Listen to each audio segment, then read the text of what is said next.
Today is Monday, December 12th, 2022. The time is 6:30 p.m. and I would like to call to order the City of Emeryville's special meeting number 1 for tonight's agendas. For members of the public who are attending who may not normally attend these meetings, there are 4 meetings tonight. There is City Council meeting number 1, followed by a Mesa board meeting that's a brief 1-minute meeting, followed by a redevelopment successor agency meeting, followed by City Council special meeting number 2, where we will get to the ceremonial and swearing in items for the evening. So I'd like to begin by noting that this meeting is being conducted pursuant to exemptions to the Brown Act authorized by Assembly Bill 361 during the COVID pandemic and the governor's declared state of emergency. Cities and other public agencies like the City of Emeryville may conduct their meetings via video and teleconference, provided that they make a finding not less than every 30 days that the state of emergency from the governor still exists, and it's in the best interest of the health, welfare, and safety of the public, the staff, and the members of the City Council to continue meeting by video conference. Those findings will be made again tonight and not less than every 30 days in which the council wishes to continue such meetings. If you are a member of the public and you would like to make comment, I will call for comment for each action item that's on the agenda. There will also be an opportunity for comment for items not on the agenda. Please raise your hand using the raise hand feature on Zoom. If you're joining us by telephone, you can press *9 and that will help let me know that you're looking to speak. You can also submit a written comment card to our wonderful clerk, April Richardson, by going to the City of Emeryville's webpage at emeryville.org, going to the council agendas menu, and then clicking on the link in the middle that says submit electronic speaker card. We will call for public comment for each item at the appropriate time. And with that, Madam Clerk, I would like to begin by asking if you would please take the roll call. Yes, Councilmember Donahue. Here. Councilmember Martinez. Here. Councilmember Welch. Here. Vice Mayor Medina. Here. And Mayor Bowders. Here. At this time, members, I'll entertain a motion to approve the final agenda for this meeting. So moved. Second. Motion by Vice Mayor Medina, second by Member Donahue to approve the agenda. Please call the roll. Councilmember Donahue. Aye. Councilmember Martinez. Aye. Councilmember Welch. Aye. Vice Mayor Medina. Aye. And Mayor Bowders. Aye. Thank you. The agenda has been approved. Ex parte communications. Are there any members who wish to report an ex parte communication for this meeting? Member Donahue says no. Member Medina says no. Member Welch says no. And Member Martinez says no. And I do as well. So there are no ex parte communications to report tonight. Item 5 is the public comment for the consent agenda and items not on the agenda. Now is an opportunity for public comment. A member of the public who wishes to speak to an item not on tonight's agenda will have 3 minutes to do so. And again, you can use the raise hand feature at the bottom of the Zoom bar or press *9 if you're joining by phone. Madam Clerk, if you could please recognize Brian Donahue for 3 minutes. Good evening. Okay, again, the City of Emeryville on these Zoom meetings, City Council meetings, forces the citizens to surrender their Fourth Amendment rights to be anonymous. We cannot come here to these meetings and comment and remain anonymous because of the way that you've set it up. So that's a violation of the Fourth Amendment. And I believe also the Brown Act provides that we can make anonymous comments. So you can change my name to anonymous, after the fact, but we have to start out by surrendering our Fourth Amendment rights. So that's not right. So the city needs to fix that. We need to be in compliance with the United States Constitution and the Brown Act. Okay, so the last time I spoke, I quoted the general plan, which states that for purposes of housing, we should strive to be a mixed income city where we do not segregate housing by income. It's right in the general plan. Not my opinion. Well, I agree with it, but it's not my opinion. That's in the plan. So woe be it to somebody that quotes the plan in front of Mayor Bowders, who will then attack that citizen for quote misinformation or quote erroneous statements. I came before the 5 of you last time, and I stated that I didn't believe that the Christie Avenue development that you were considering with its segregated housing by income was correct. I thought it was a bad idea. And who agrees with me? The general plan. So I think it's a bad idea. So, and I stated, I think it's not a good idea. We should not segregate housing by income. But Mayor Bowders angrily corrected me and told me that we need to get more housing, and to do it, we have to have income segregated by housing. I don't care about more housing. I care about not having housing segregated by income. I wasn't there last time to speak about housing, quantity of housing. I was there to speak about income segregated housing. And Mr. Bowders said that my opinion was, quote, misinformation and, quote, erroneous statements. It's my opinion. You can't call my opinion misinformation, Mr. Bowders. So, I'm sick of this shit. I'm sick of the council attacking speakers who are critical of your public policy. I'm sick of this shit. It's anti-democratic, and you keep doing it, and not just to me, to other people as well. If people come and speak at these public comments sections, and they're critical of the policies emanating from the council, you will attack us, and you've got to stop doing it. I'm sick of this. What the fuck? Stop attacking us for our opinions. Allow us to give our opinions freely. Thank you for your comment. Are there any other members of the public who would like to comment for an item not on today's agenda? Okay, seeing none, public comment is now closed, and we'll move to the consent calendar. The consent calendar contains items 6.1 through 6.6. Excuse me, I'm sorry, Mr. Mayor. I did receive one non-agenda public comment item by email. Would it be all right if I read that now? Yes, please. Thank you. All right, thank you. This is from Mark Goldstein, and he asked that this be read at the 12:20 council meeting. The subject is overarching goals. Madam Clerk, 12:20 is next week. I'm sorry, at the 12:12, I apologize, 12:12 meeting. The title is Overarching Goals. I'd like to ask the City Council for their thoughts on how the City of Emeryville can move towards the below goals. Rules for a reasonable future. One's employment status should not exclude them from eating well or drinking clean water, a home with heating and electricity, free health care, owning adequate clothing, accessible free internet, public transportation, and education. Thank you very much. Okay, this time public comment is now closed, and we'll turn to the consent calendar. And members, there's items 6.1 through 6.6. Are there any items that you wish to discuss, ask questions about, or pull for different consideration? Okay, seeing none, I'll entertain a motion on the consent calendar. I'll move consent. Second. Okay, a motion by Vice Mayor Medina and a second from Member Martinez to approve the consent calendar. Please call the roll. Councilmember Donahue. Aye. Councilmember Martinez. Aye. Councilmember Welch. Aye. Vice Mayor Medina. Aye. And Mayor Bowders. Aye. Thank you. The consent calendar is approved. Item 7.1 is our public hearing this evening.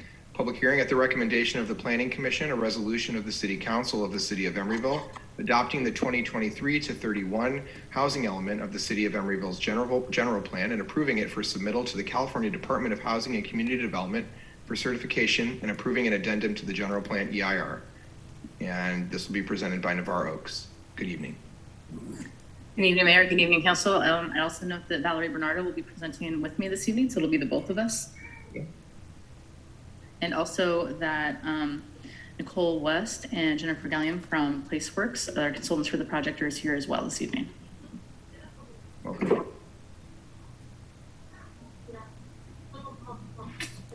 Do we have Valerie? I don't see her. Is she logged in as something else? Oh, there she is. She's Chad Smalley, number 2. This one? I just promoted it. Thank you, Mayor. Sorry about that. No problem, of course.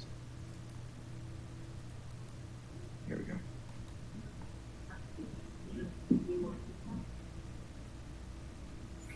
All right, thank you. So as you mentioned, I'll be presenting tonight along with Valerie Maxwell about the adoption of the 2023-2031 housing element before you this evening. Next slide.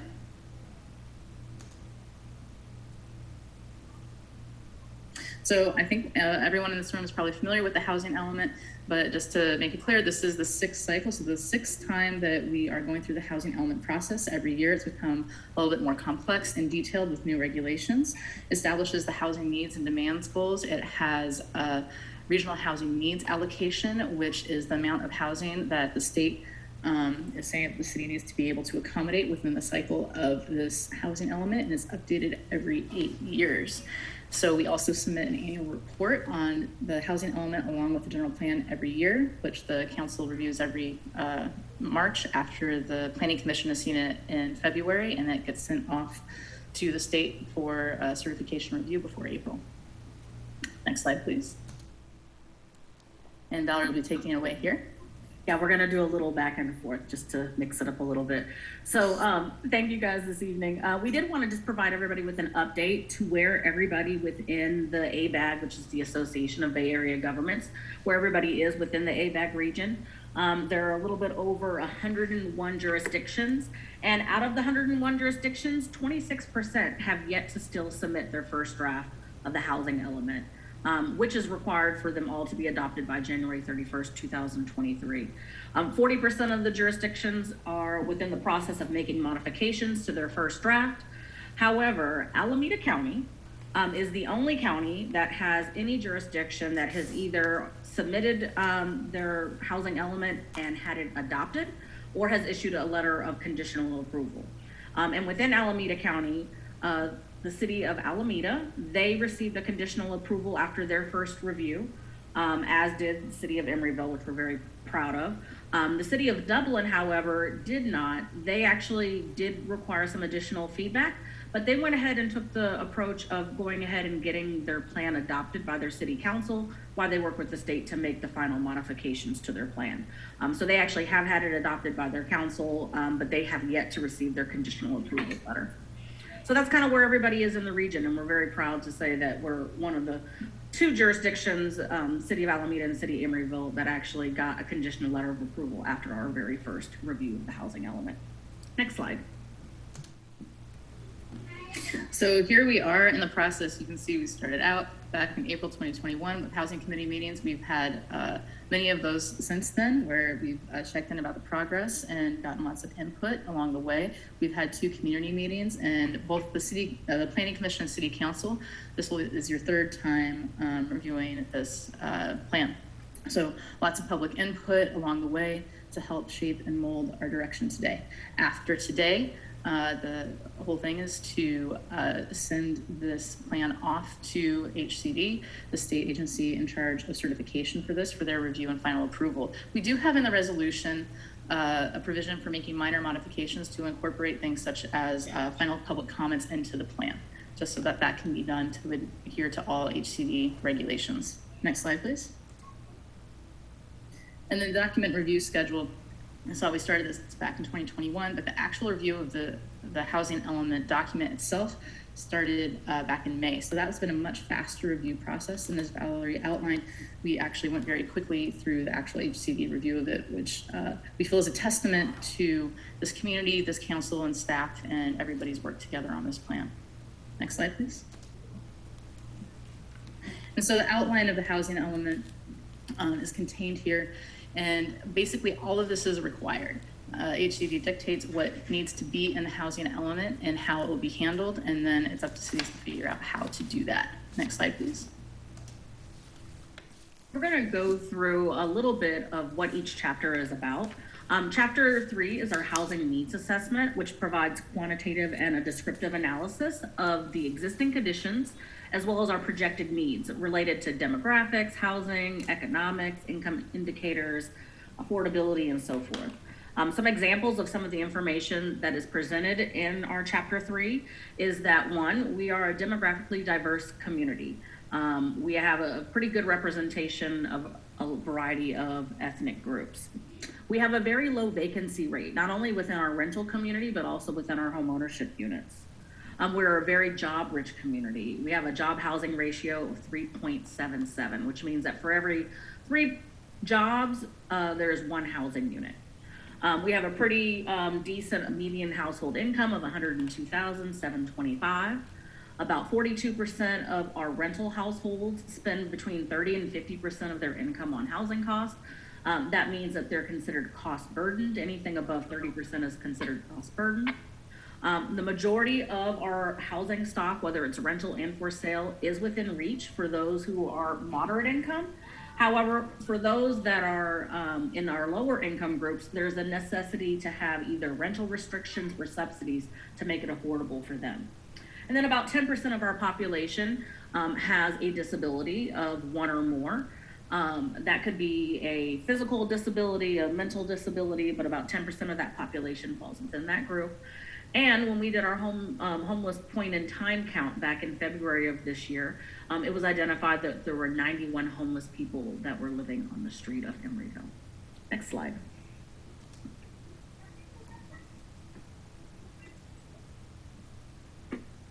So here we have our main accounts, regional housing needs allocation that have been much discussed.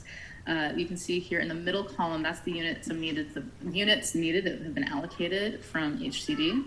And then what it takes to get a percentage of the 100% total, and then what our housing element provides. So this is a reduction from the number that we brought to you last time in the draft. There's been changes since then. We've gotten more information from developers, from property owners about what's going to happen. So this represents a decrease of 2 properties in our site identification list, and also the increase of housing at one of our housing sites, potential housing sites. So we're still well over the 100% and also 150% of RENA, which I'll talk about more later. Next slide, please.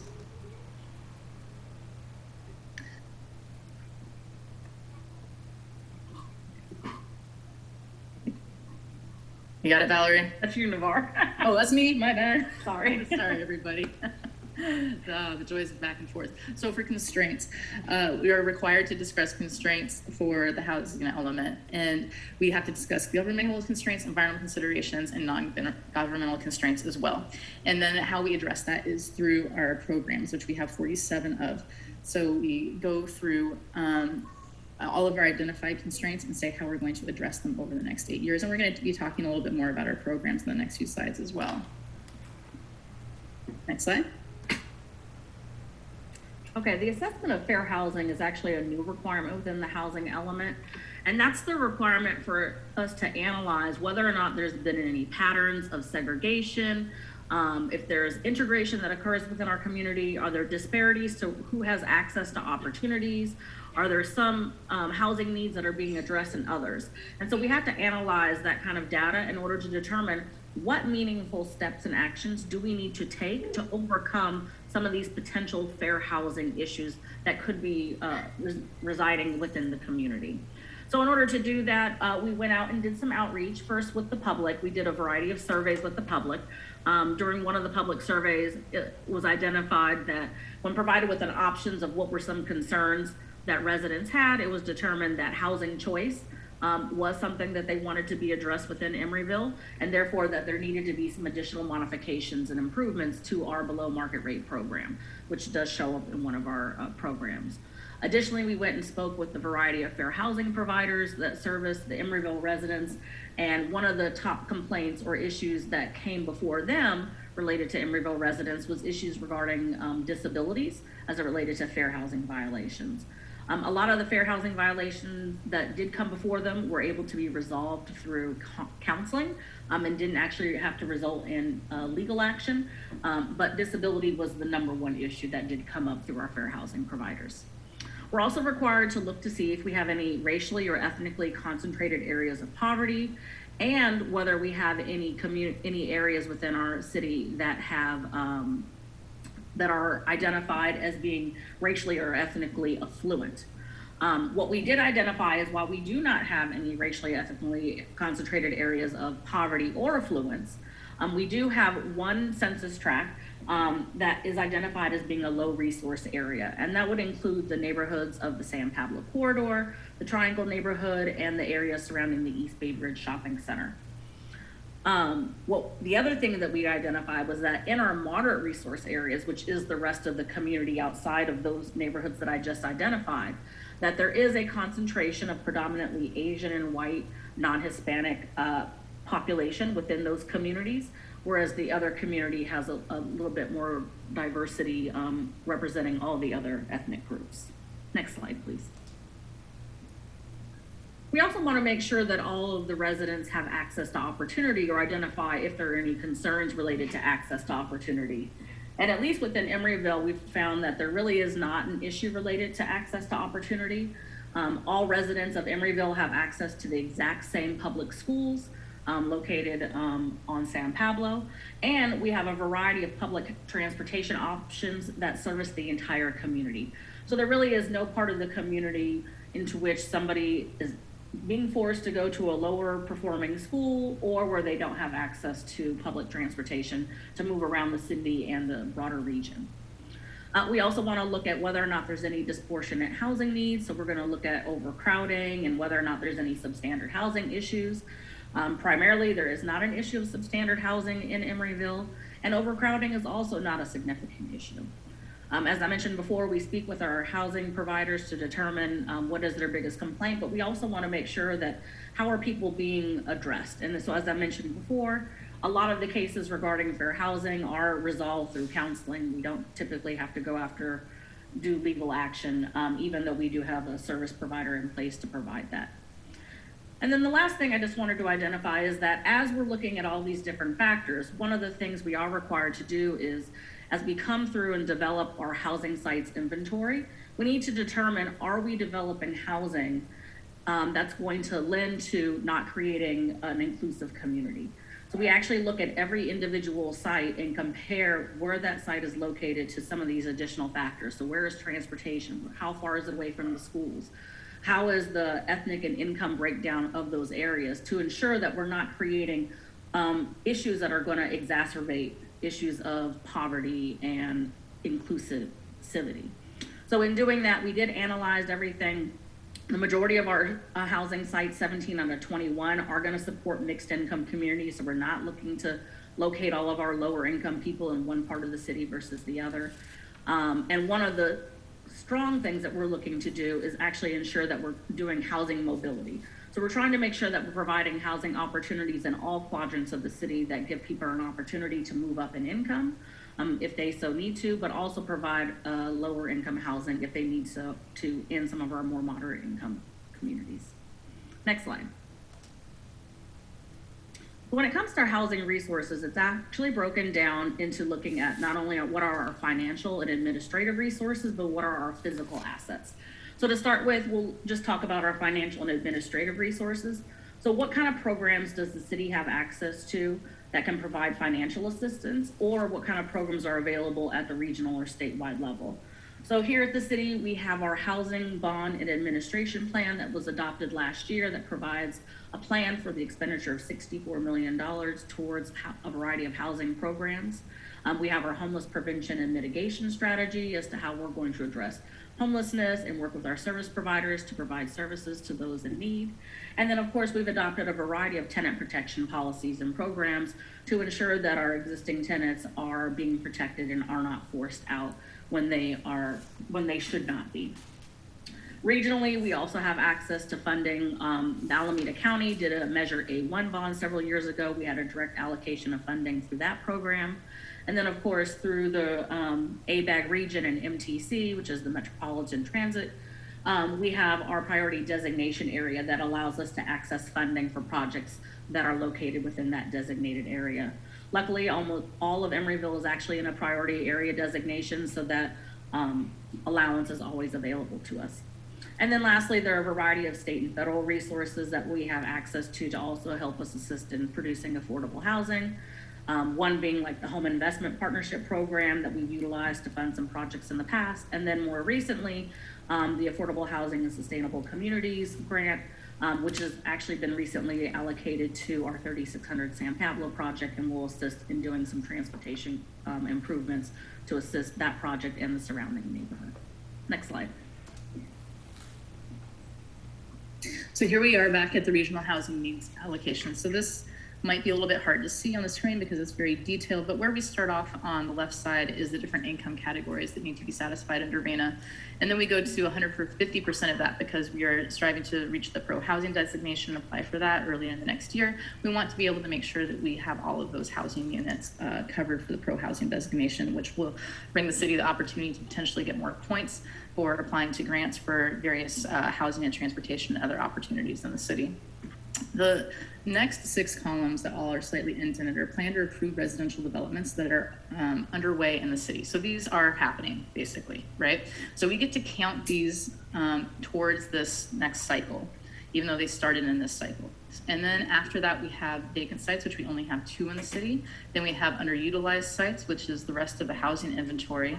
And we have 30 anticipated ADUs. That's based on approximation on the rate of new ADU applications we've received since we've updated our ADU regulations. So where that brings us for the progress towards RENA is a total of 3,687 units. And since we only have 1,815 required for RENA and 2,723 for 150, we have a surplus at both of those rates of 963 units. So we're in good shape. Next slide, please. And here's a map of that. So it shows where all the units are. They're concentrated around major corridors, as you can see, that also happen to overlap well with the current draft ATP plan, active transportation plan that's under development as well. So these are largely using sites that have that are existing, underutilized as identified, and they might be underutilized because they have large surface parking lots that are not full very often, if ever. And so there's a potential there for adding housing. Or they might be sites where there's businesses that just have extra space that can be used. And then again, like I mentioned before, there's also the approved sites already that are under construction or underway. Next slide, please. So for our housing goals, we're doing pretty good here. And I didn't know if, Valerie, did you want to add to this slide at all? No, I was just, I'll just say that, we are doing really well as to how we performed during our last housing element cycle. We did not accomplish every goal, but we did put towards work and effort in order to reach some of our housing goals and policies. So we continue to promote our rehab program. We adopted the housing administration and bond plan. We worked with our service providers to do regional coordination for our homeless prevention. We adopted the family-friendly guidelines. We funded accessibility improvements for residents that had disabilities. We did some foreclosure prevention and ensuring that if an owner was at risk of foreclosure, we did direct outreach to them to try to prevent that foreclosure from moving forward. And we continue to offer low-rate interest rate loans to remediate housing development sites. So we did not accomplish everything, but we did have a lot of work, and that just highlights some of the goals that we made during the last housing cycle. And there will actually be more goals that we'll be able to report on for this year, as the plan for 2022 will come before the City Council in April. And so we'll have more achievements to add to this list and that are identified in the report. Next slide. So as Navarre mentioned earlier, we have 47 programs within this housing element. Those 47 programs reach out to 19 policies and 5 goals.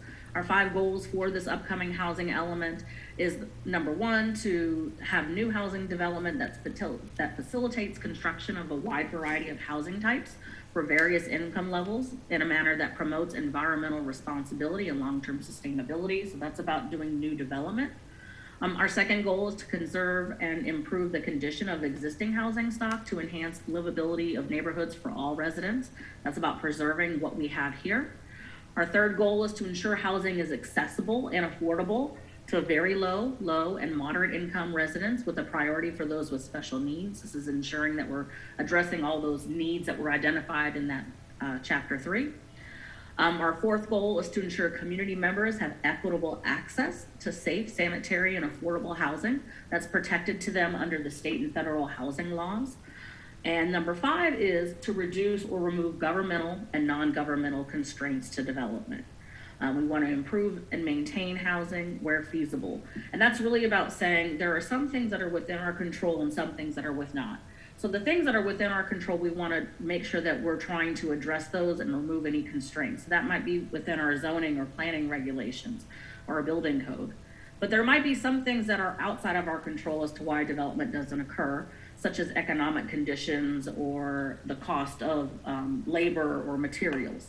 Those are the non-governmental constraints, and we don't just want to say that they exist, but we want to make sure that we're keeping an eye on them and seeing if there's any things that we can do collectively at the regional level or locally to maybe address some of those non-governmental constraints when possible. So there's a program that'll look at those things and address that. Out of the 47 programs, we are projecting to have 1,815 new construction units, 197 units that will be rehabilitated, and then we intend to conserve, preserve, or assist 266 units and or households. Next slide.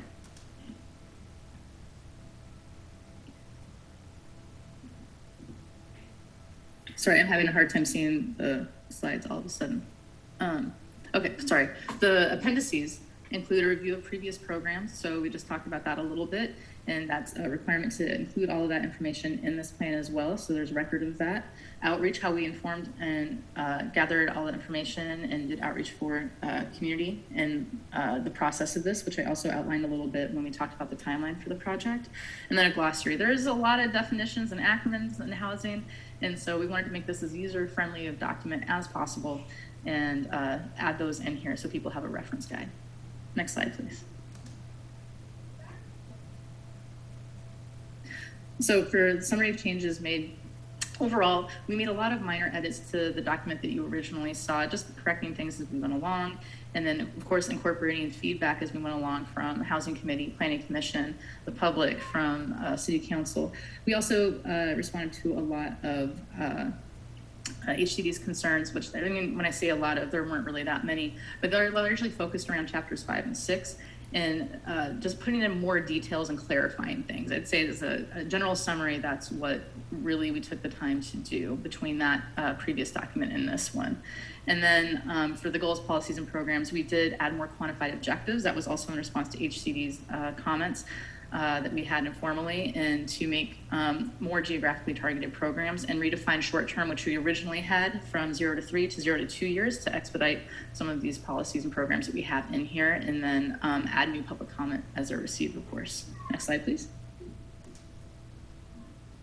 So last week we were scheduled to go before the Housing Committee on the 7th and the Planning Commission on the 8th. Unfortunately, the Housing Committee was unable to meet due to a lack of quorum.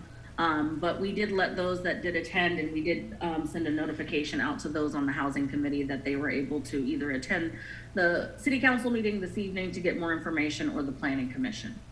Before the Planning Commission, there were a variety of questions and comments. Most of the feedback that was provided was extremely, very positive.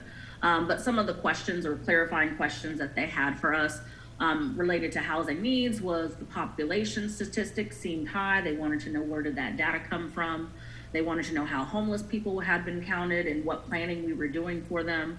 Related to housing resources, there was questions in regards to, had we reached out to the owners of the underutilized housing sites? How do we determine what sites we include in the housing site inventory and we don't? There was a specific question regarding the Trader Vic site and how come that wasn't identified within our housing sites inventory. There had been a concern previously identified that a lot of developers are coming before the Planning Commission identifying that some of the deals don't pencil to do housing and that they can't make a housing deal work. And so they wanted to know what we were doing to address those type of constraints that developers said existed in the market. And then of course they wanted to know, since we are projecting to have more than 100% of the RENA, there was a question as to whether or not that 50% that's over the required RENA would actually transfer into the next housing cycle. So we talked about that requirement that HCD lays out. We received unanimous approval from the Planning Commission. Some of the recommendations that they said was they thought that we should send our housing element to other cities so that they can see all the great ideas that Emeryville is doing and so that they can figure out what they need to do in their cities. But overall, they felt that it was excellent work and we had produced a very clear and concise report. And so they were in favor of moving forward and sending a positive recommendation to City Council. Next slide. So in closing, we are here to seek your adoption for the housing element and approve it for submittal to HCD for certification and to approve the addendum to the general plan EIR to facilitate this process. Of course, as I mentioned before, both Valerie and I are here for any questions, as are our consultants from Placework, who put in a phenomenal effort on this project to get us to where we are today. Thank you. Thank you, Navarre and Valerie. We can take the shared screen down, and members, for public hearing purposes, if there are members who have clarifying questions only about the housing element, please raise your hand and we'll take clarifying questions for staff or Placeworks. Member Donahue. I didn't quite understand how the under construction quantity of housing was calculated. For example, at Sherwin-Williams, they have new occupants and they have many buildings that are still under construction. Just, a quick conceptual overview. I would like. Sure. So I don't remember the exact dates, but there's a time range that HCD has for including housing units that are under construction or in process. So if they were already seeking occupancy before a specific date, we did not include them. And then if they were getting occupancy after that day within a certain time frame, we could seek to have those included in the plan. So it just had to do about dates of completion and estimated occupancy. Thank you very much. Sure. Thank you. Are there other members who have questions? Okay, this is a public hearing. I'm going to open the public hearing, Madam Clerk. The time is 7:06 p.m. Members of the public who wish to comment on the public hearing item, which is the adoption of the 2023 through 2031 housing element for the city of Emeryville, will have 3 minutes to comment. Please use the raise hand feature at the bottom of your Zoom bar or press *9 if you're joining us by telephone if you wish to comment on this public hearing. Madam Clerk, did we receive any written comments? No, Mayor, we did not. Okay, I'd like to recognize Anonymous for 3 minutes, please.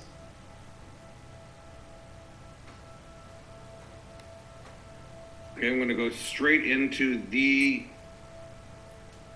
elephant in the room. Housing element goal number 5. Reduce or remove government constraint. Why is that taken as a given? In fact, what we need to do is increase government constraint. How do we know? Because we're not getting the park acreage that the general plan says we need to get, or in trade for all this new housing. As you know, we're supposed to get 3 acres per 100 or per 1,000 new residents, and that we need to add government constraint to get it, because we're not getting that. The parks are not being built by the private sector the way it is with as little government constraint as we currently have. So now you're asking us to have even less government constraint, which means we can't get parks.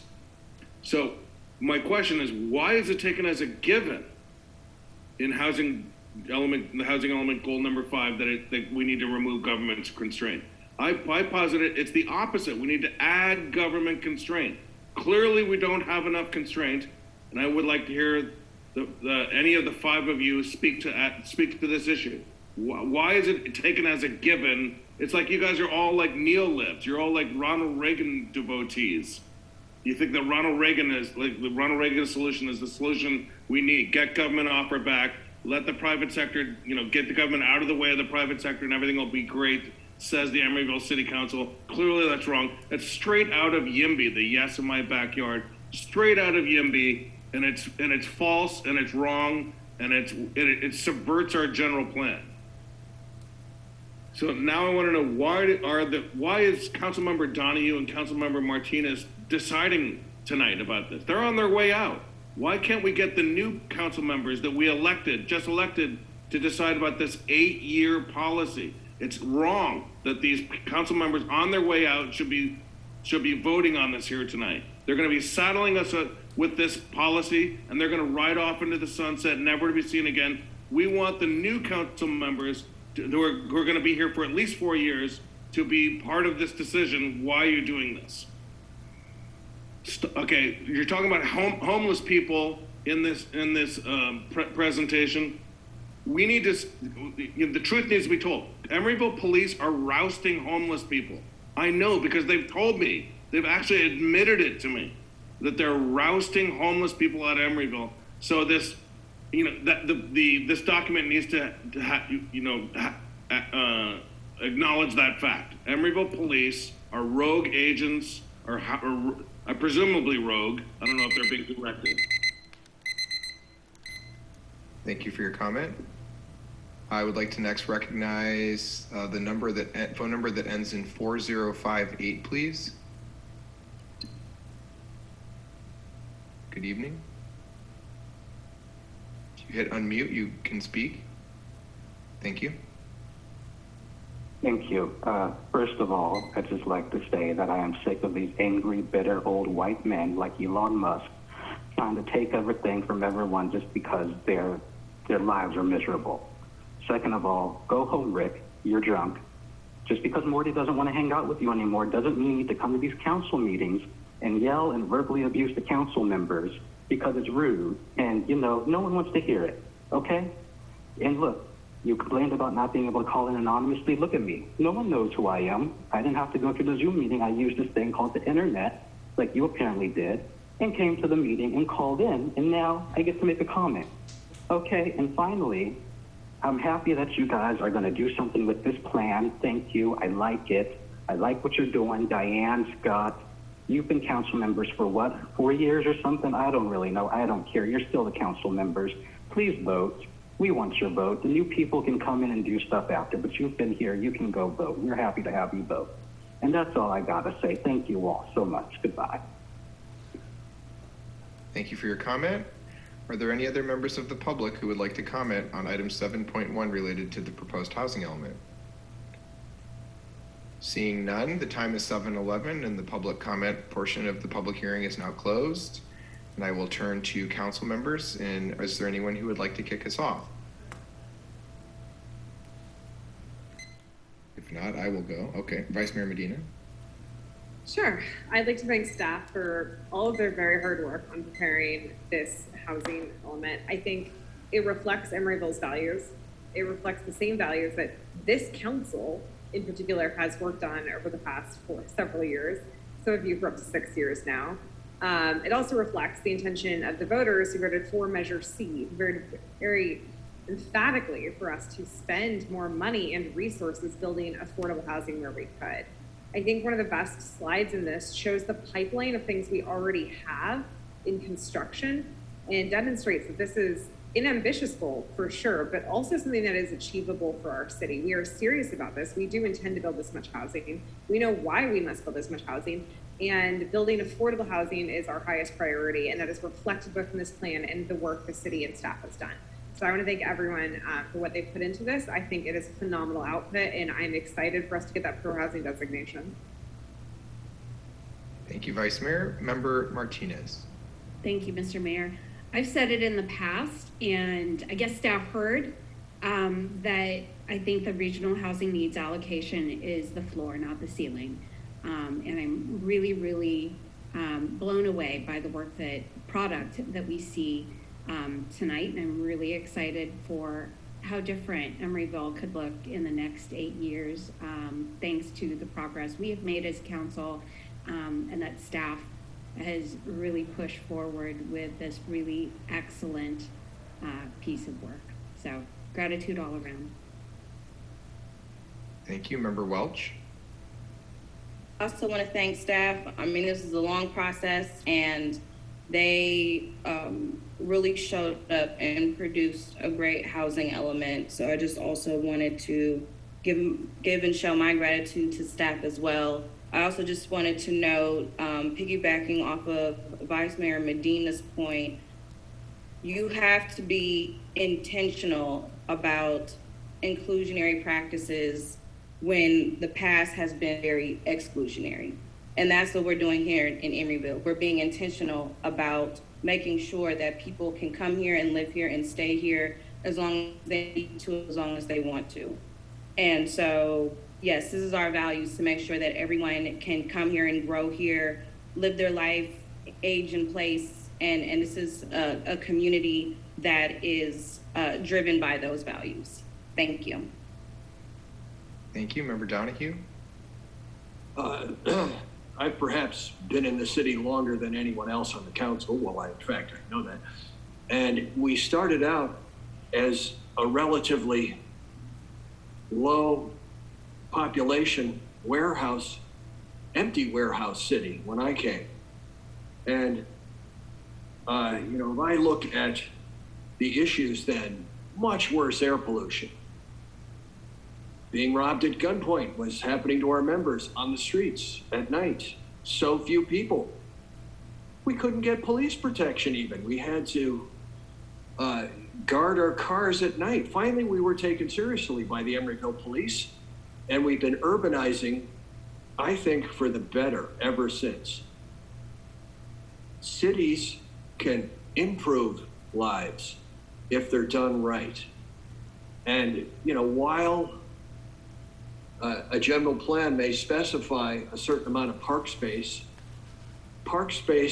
gets developed as when the public can afford to have it. Okay, we lost redevelopment. We cannot have an easy access to acquire land for open grassy parks. I appreciate that our council is trying to make our existing public spaces better, and we have been, and also that we've been putting requirements on new development to provide open space for the public. Not as great as a more perfect big park. Maybe in the future, the state of California will reward our city with some new vehicle that we can purchase land and have a few more larger parks. Building more housing and the way we've been urbanizing, I think, is improving the quality of our lives going forward. And I think by doing that, we're going to end up being a better city. And I love it that our city is not a high income city, not an absolutely low income city. We're a striving city that is making progress for the better. And I appreciate this approach, and nothing stays the same. We can't ever rely on resting on our laurels. No, we got to keep moving forward. So I approve this plan. Thank you.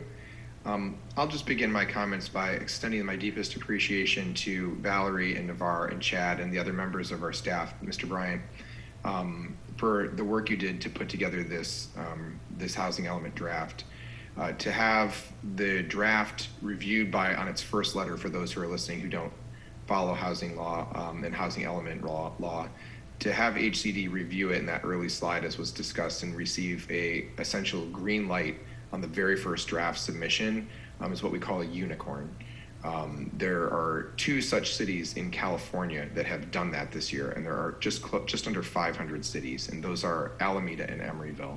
And that's a testament to the staff and the city council working hand in hand with the community and the state to ensure that we are team players in helping address the unmet housing needs of people in our region, which scales from people who are unhoused and living on our streets to people who are moving here for jobs and need places proximate to their homes where they can send their children to schools and have short commutes to create an increased livability.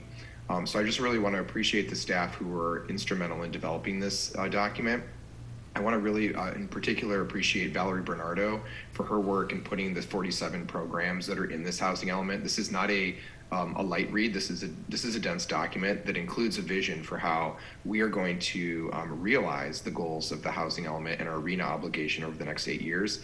And some of those programs in there are really revolutionary in the way that cities will be thinking about housing. And so just as we have been leaders on housing for a number of years now, I am very confident that with this housing element and the council who we have here today, who set the groundwork for this, but also the council members who've been elected and will join us this evening, I'm very confident that Emeryville is going to continue to be a leader in housing production, housing rights, housing preservation, and housing justice issues. Beyond that, there was a couple comments I just want to briefly respond to. One of them was that we're a group of Ronald Reagan devotees, and that we've basically acquiesced our decision-making and our authority to the private sector and to people who wish to make money. And it was alluded to earlier by, I believe it was the Vice Mayor. Measure C is literally a statement to the contrary. This council approved Measure C to put in front of the voters, and the voters approved Measure C in 2018 with over 72% approval rating.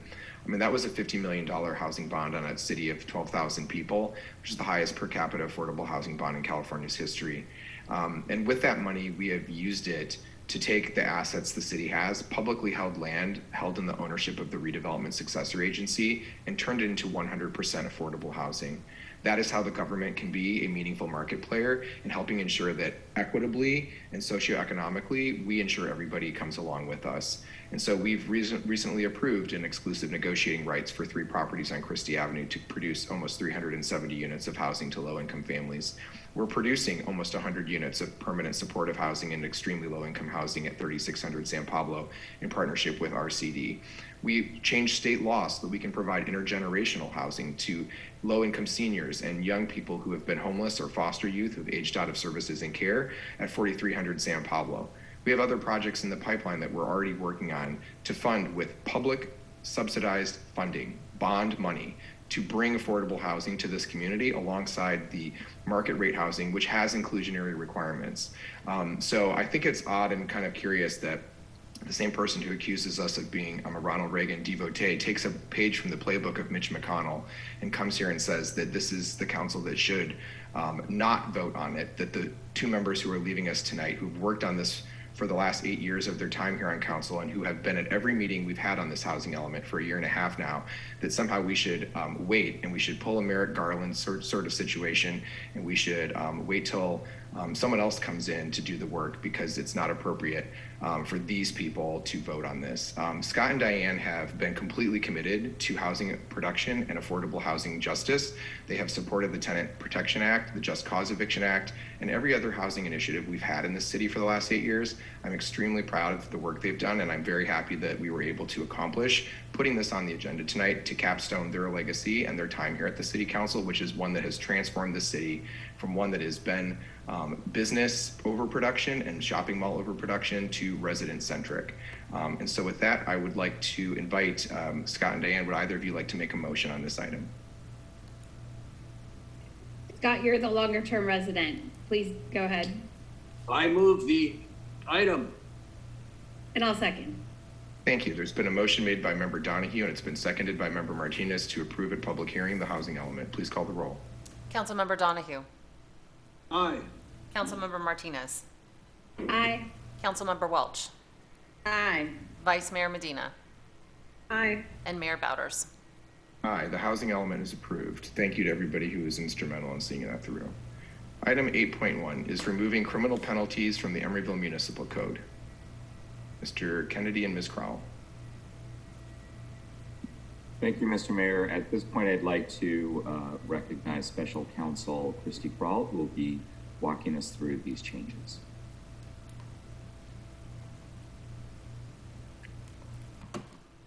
Good evening, Ms. Crowell.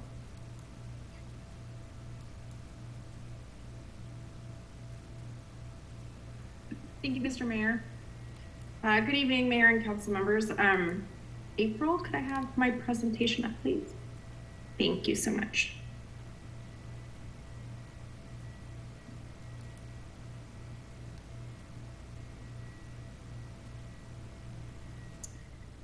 All right, next slide. Perfect. Good evening again, Mayor and council members. Tonight, I'm going to present an item that has been in the works for some time now.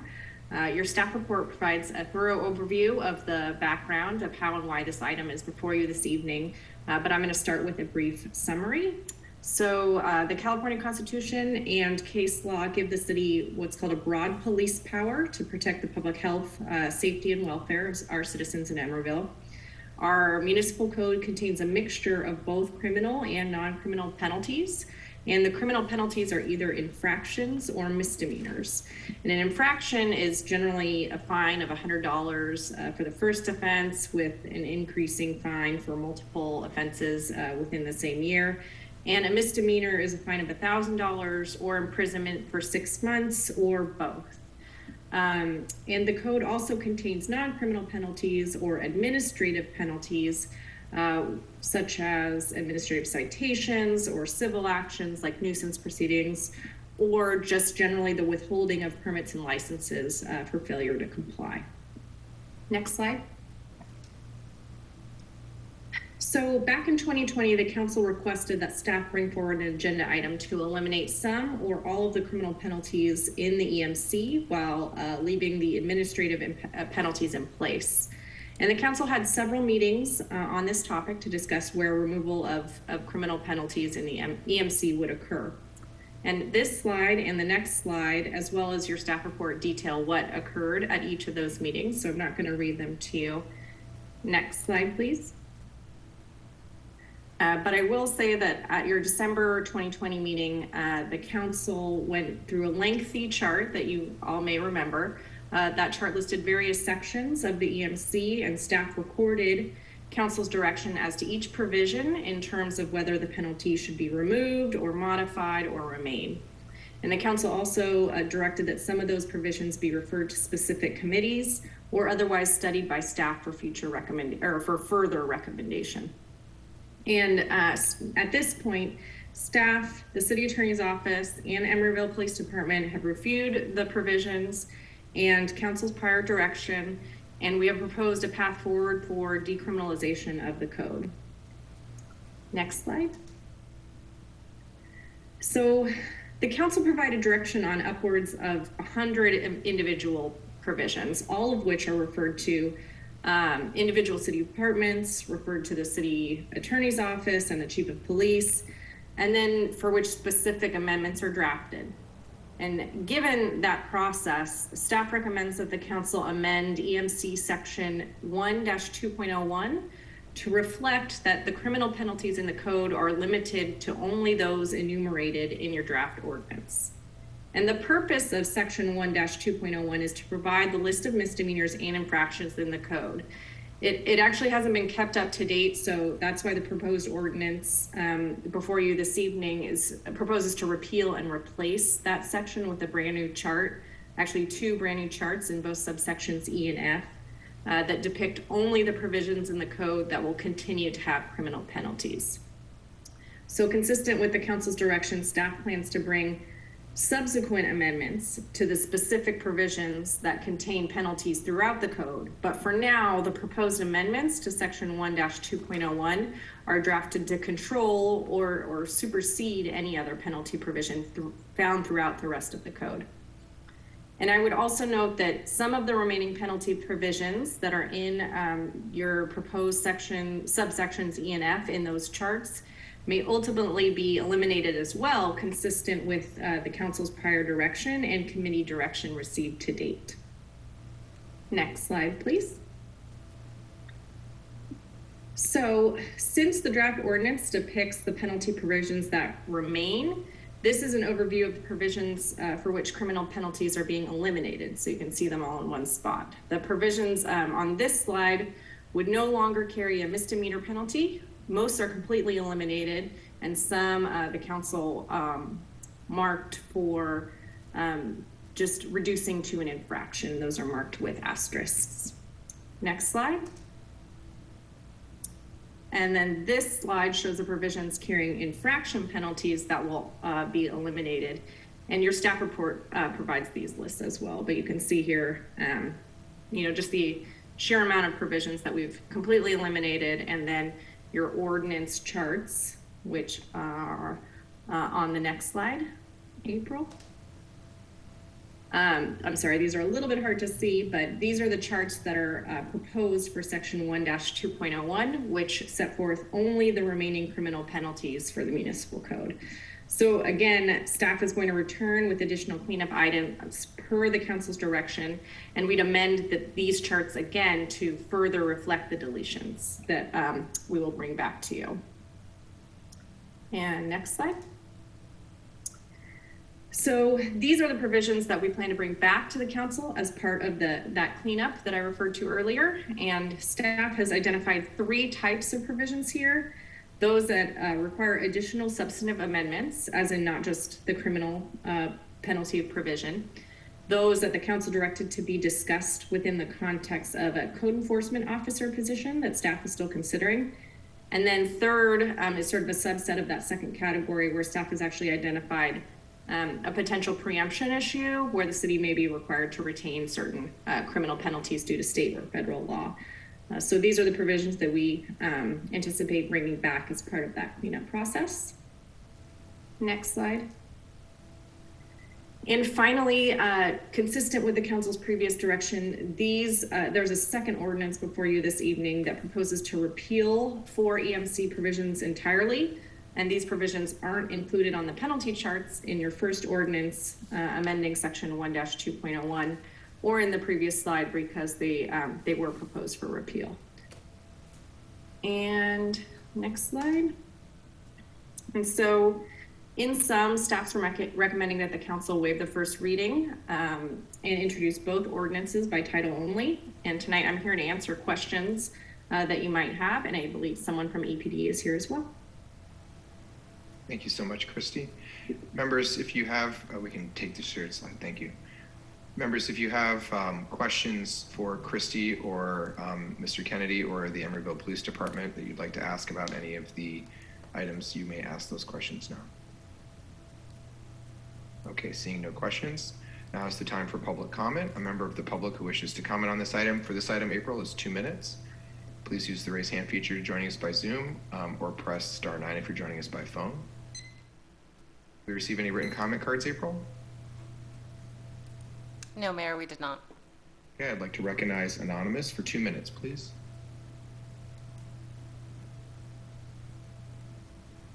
The last speaker that spoke at the previous item, I would characterize as basically a bootlicking cheerleader to the council.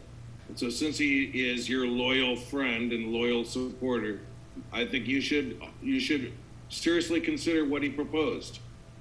He said that Elon Musk should not be allowed to vote or not be allowed to speak at these council meetings in Emeryville. And he also said angry old people should not be allowed to speak at these council meetings. And then he also said that white people should not be allowed to speak at Emeryville City Council meetings. So since he is a big supporter of yours and you have shown here tonight that you appreciate people that are loyal to you, I think you should strongly consider disallowing angry old white people from speaking at Emeryville City Council meetings. He did say that, and he's a big supporter of yours. I think you should honor him by at least discussing that. But now, I wanted to change subject here and ask the mayor. Who I asked why is it that the 2 new council members that we, the people of Emeryville, elected, can't be the ones that vote on the housing element in an 8-year document, since they're going to be on the council for 4 years. Instead, you're giving it to the 2 council members that are leaving tonight, Councilmember Donahue and Councilmember Martinez. And Mayor Bowders responded that, why should we allow, quote, someone else, close quote, to vote? It's not someone else. It is the duly elected city council members by the people of the city of Emeryville. We elected these new council members. It's not, quote, someone else. It's democracy, Mr. Bowders. You need to wrap your head around the idea that we should be able to have democracy in Emeryville, and to disparage it by saying someone else. So much for your comment. I hope you have a nice evening. Okay. Any other members of the public who wish to comment on item 8.1? Okay, public comment is now closed, and I'll return to the council members for discussion. Is there anybody who wishes to start? Member Welch, I see you waiting to, Member Donahue beat you to it. Go ahead, Member Donahue. It's just important that we clean up these laws that just, some of them are so ancient and then can come back to bite it in some unknown way. And it's just an important aspect for government to keep things clean, understandable, and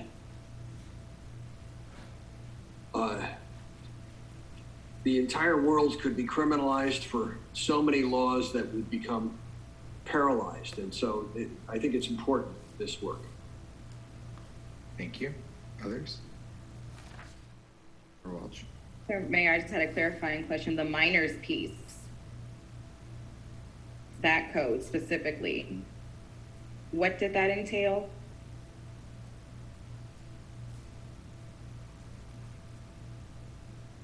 Ms. Crowell? Hi, sure, Councilmember Brown. I can answer that question. I pulled all of them up so that. So this is the minors repeal basically repeals certain loitering provisions that prohibited like loitering, visiting pool rooms, and operation of certain kinds of game machines. It was outdated. It basically criminalized loitering around certain public streets and public places at certain times. Okay, and that's obviously disproportionately impacts Black and brown children, so that one is definitely one we need to get off the books. Yeah, the council previously provided direction on all 4 of those to simply repeal rather than to remove the criminal penalty. Any other questions, Member Welch? No? Anyone else? I'll just say that it's unfortunate in my mind that it took George Floyd being murdered for us to, as a society, to come to a place where we could have some of these discussions, but it was an opportunity that I'm glad that the City Council did not pass on in recognizing the role cities have in contributing to pretextual stops in the over-criminalization of particularly young people and people of color. And I'm grateful that the City Council engaged in a very thorough discussion in the summer and then the winter of 2020 and did not give up on this issue. It's been a very long process. I want to thank our legal team. In particular, I want to give some additional thanks to Andrea Visvishwara, who was our former city attorney and assistant city attorney who started this work. I want to thank Mr. Kennedy and especially you, Ms. Crowell, and your team for all the work you've done to bring this item before us today. It's extremely important that that the municipal codes in our communities are safe spaces and that we don't leave for chance that a future council or a future administration or future administrators misuse or abuse the opportunities they have to exercise police power. And I think the set of recommended amendments that are before us are extremely reasonable, and they reprioritize Emeryville as a community that is community safety based and not interested in stereotyping or targeting many young people, as Member Welch mentioned, typically young men of color, who these types of ordinances that were passed in the 60s, 70s, and 80s after the Civil Rights Act were designed to target. So I'm grateful for the ordinance we have before us, and I would like to just ask before, I think the 2 items are actually out of order for voting, because if you don't vote to repeal those 3 items, then I would want to put it in the chart. So is there anybody, before we take them, is there anybody who's going to be concerned about repealing those 4 statutes?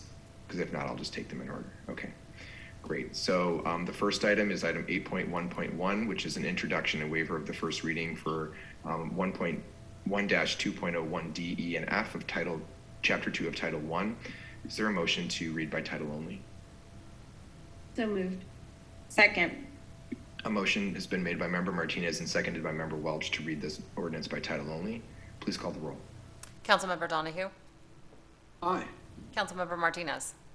Aye. Councilmember Welch? Aye. Vice Mayor Medina? Aye. And Mayor Bowders? Aye. City Attorney's Office, please. Sure. Christy, would you like to do the honors, or would you like me to? I'll do it. Thanks, John. The first ordinance is an ordinance of the City Council of the City of Emeryville repealing and replacing sections 1-2.01 D, E, and F of Chapter 2 of Title 1 penalty provisions for violation of the Emeryville Municipal Code. And the second ordinance is an ordinance of the City Council of the City of Emeryville repealing Chapter 6 of Title 5 criminal records security, Chapter 7 of Title 5 fortune telling, Chapter 12 of Title 5 minors, and Chapter 15 of Title 5 patrol services in their entirety. Thank you. On the first ordinance, item 8.1.1, is there a motion? So moved. Second. Second. A motion has been made by Member Martinez, seconded by Vice Mayor Medina to approve this ordinance. Please call the roll. Councilmember Donahue? Aye. Councilmember Martinez, Aye. Councilmember Welch, Aye. Vice Mayor Medina, Aye. and Mayor Bowders. Aye, the ordinance is approved. On item 8.1.2, we've already read by title only. Is there a motion on this ordinance? I would be happy to make a motion to approve this ordinance. Second. Motion has been made by Mayor Bowders, seconded by Member Welch to approve this item. Please call the roll. Councilmember Donahue, Aye. Councilmember Martinez, Aye. Councilmember Welch, Aye. Vice Mayor Medina, Aye. and Mayor Bowders. Aye, that is also approved. Thank you, members, and thank you to the City Attorney's Office. Item 8.2 is a resolution of the City Council of the City of Emeryville amending the City Council Rules of Procedure to discontinue the role of the council member liaison to the advisory committees. And I believe I will be turning this over to April. April, is there a presentation this evening? There is not a presentation, Mayor, but I do just have a short verbal report. As you know, the council directed staff to bring this item back from the July 5th, 2022 meeting. And it is updating the council rules of procedure to discontinue the role of council member liaisons. And that is found in section 8.3 of the council rules of procedure. One additional amendment that staff is recommending is a change to section 2.17, and that's the requirement that certain department heads attend the council meeting. We're recommending an amendment that removes the attendance requirement for specific department heads and instead requires attendance for department heads with items on the agenda or at the direction of the city manager. I do have the rules of procedure redlined that I can bring up for you if you'd like to see the two changes. Is there any member who would like to read them on the screen right now? Okay, seeing none. Does anyone have a question for Ms. Richardson? Okay, seeing none, now is the time for public comment. A member of the public who wishes to comment on item 8.2 will have 2 minutes to do so. Did we receive any written comment cards for this item, April? No, we did not, Mayor. Okay, thank you. I'd like to recognize Anonymous for 2 minutes, please. First of all, I'd like to say I agree with Councilmember Welsh on the previous item. The function of those laws that you just got rid of, and that was a good idea to have gotten rid of them. The function is to hem up black people and brown people from leftover from a bygone era. And I think the Emeryville City Council did a good job tonight in getting rid of those, and so I applaud you for that.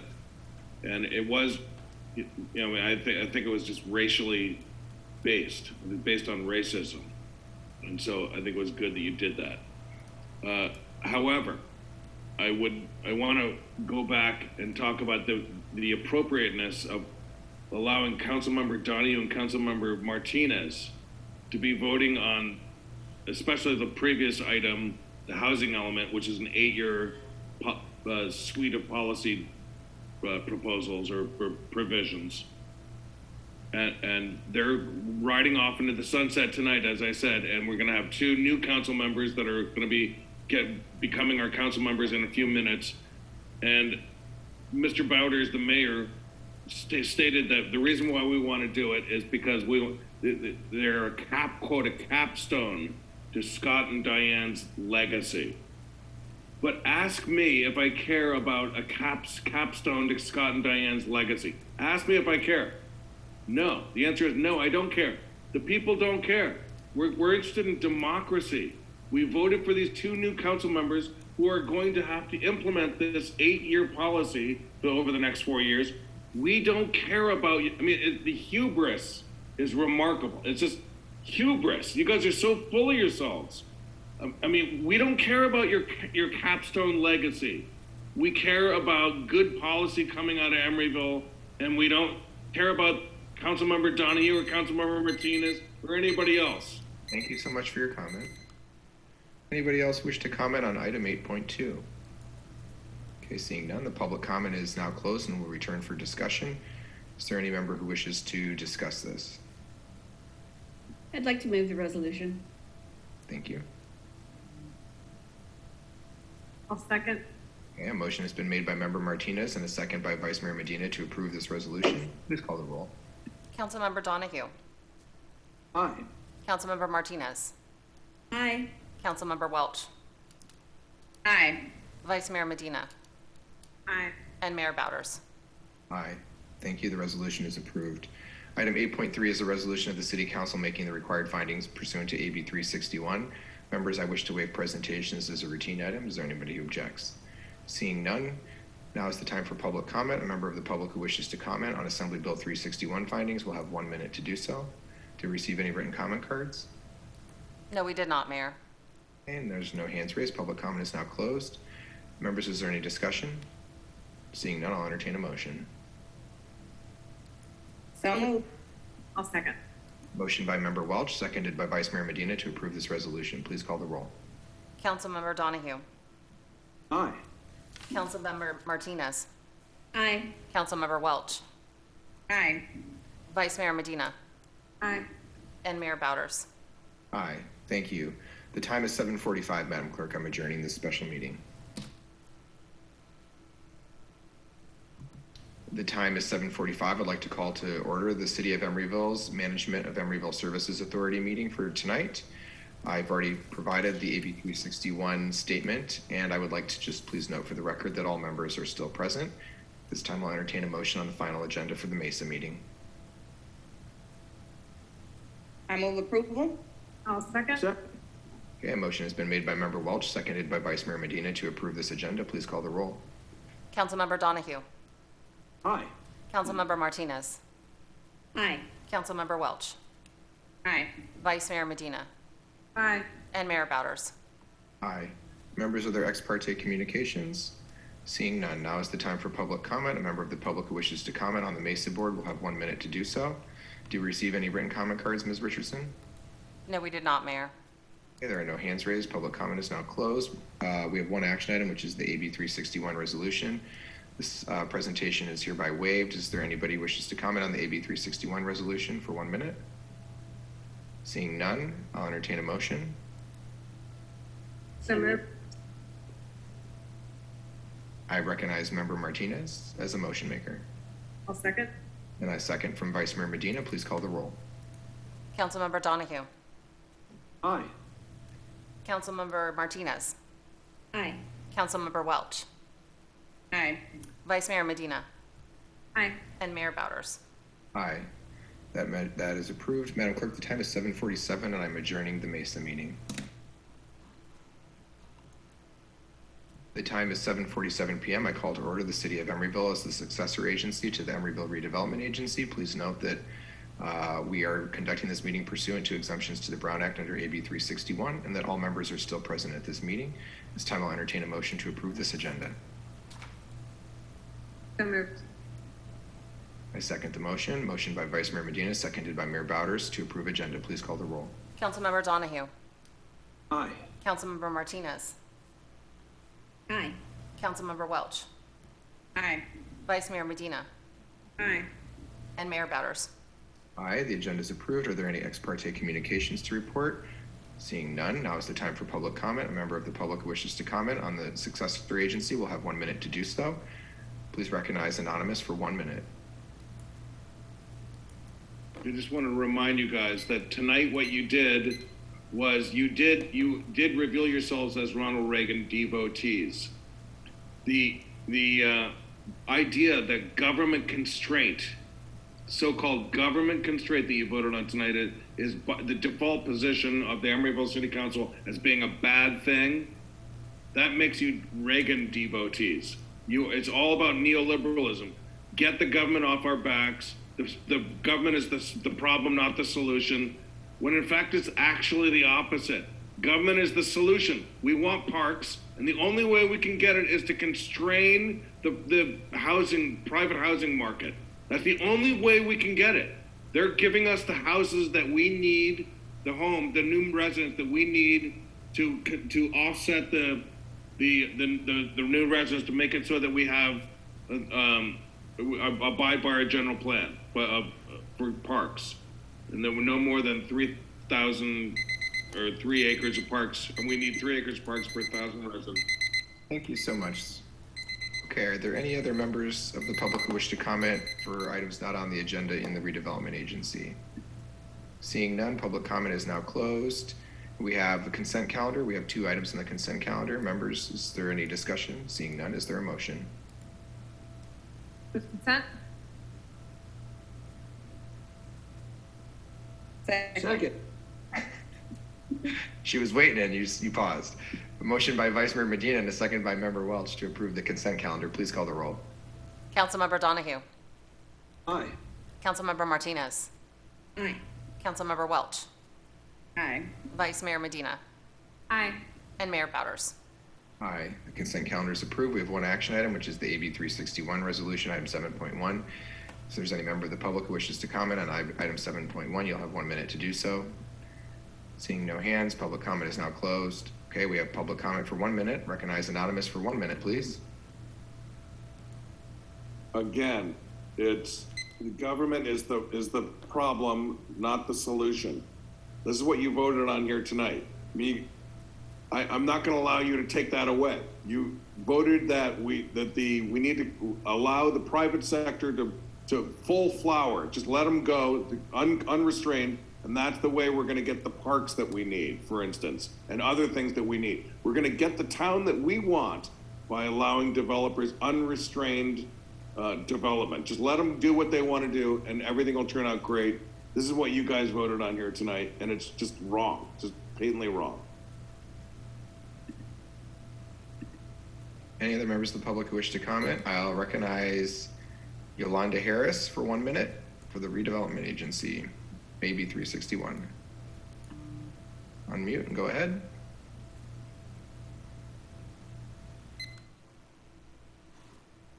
Yolanda Harris, you've raised your hand and you've been recognized for public comment. If you'd like to comment on this item, please go ahead.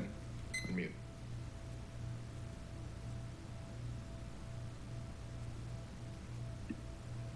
Okay, we are going to disable talking and assume that that is a mistake.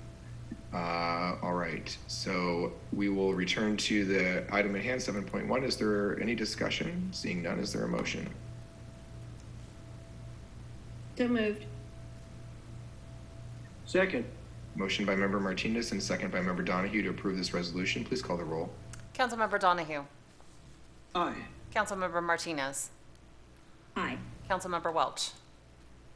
Aye. Vice Mayor Medina. Aye. And Mayor Bowders. Aye. The time is 7:52, Madam Clerk, and this meeting is now adjourned. Okay. The time is 7:52, and I would like to call to order this special meeting number 2 of the Emeryville City Council. For those in attendance, this is the 7:16 scheduled agenda meeting.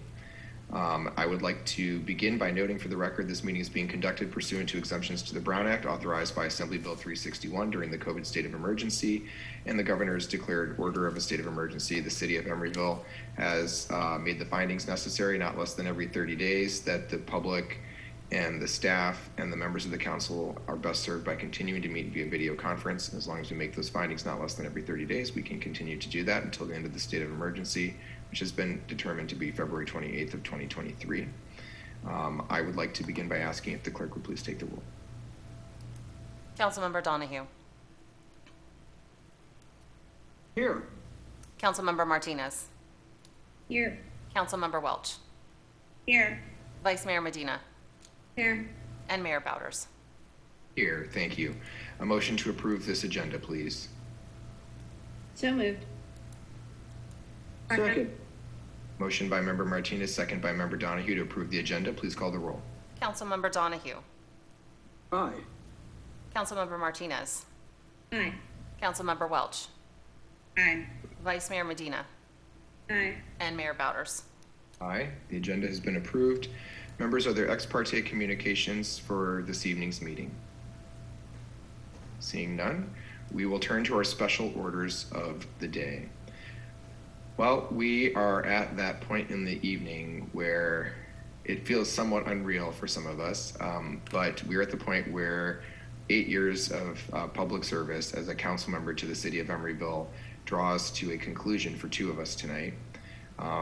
Scott Donahue and Diane Martinez have been council members who were first elected in November of 2014 and reelected in 2018 and have served our city for 8 years with a high degree of integrity and commitment to the public. So we have two special proclamations this evening.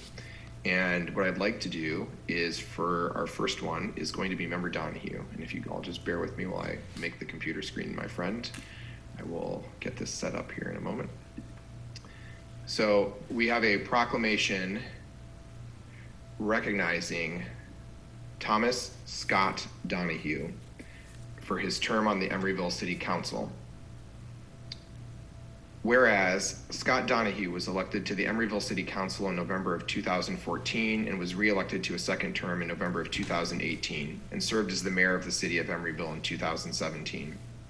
And whereas Scott is a 45-year resident of Emeryville who helped form a tenant union at and has lived and worked in what has now become the Emeryville Artists Cooperative since 1977. And whereas Scott is a professional sculptor whose work can be found all over the Bay Area and beyond, including most notably the Hollis Street facade of the PG&E building and the two busts in the back of our city council chambers here in Emeryville City Hall, known as the Discussion.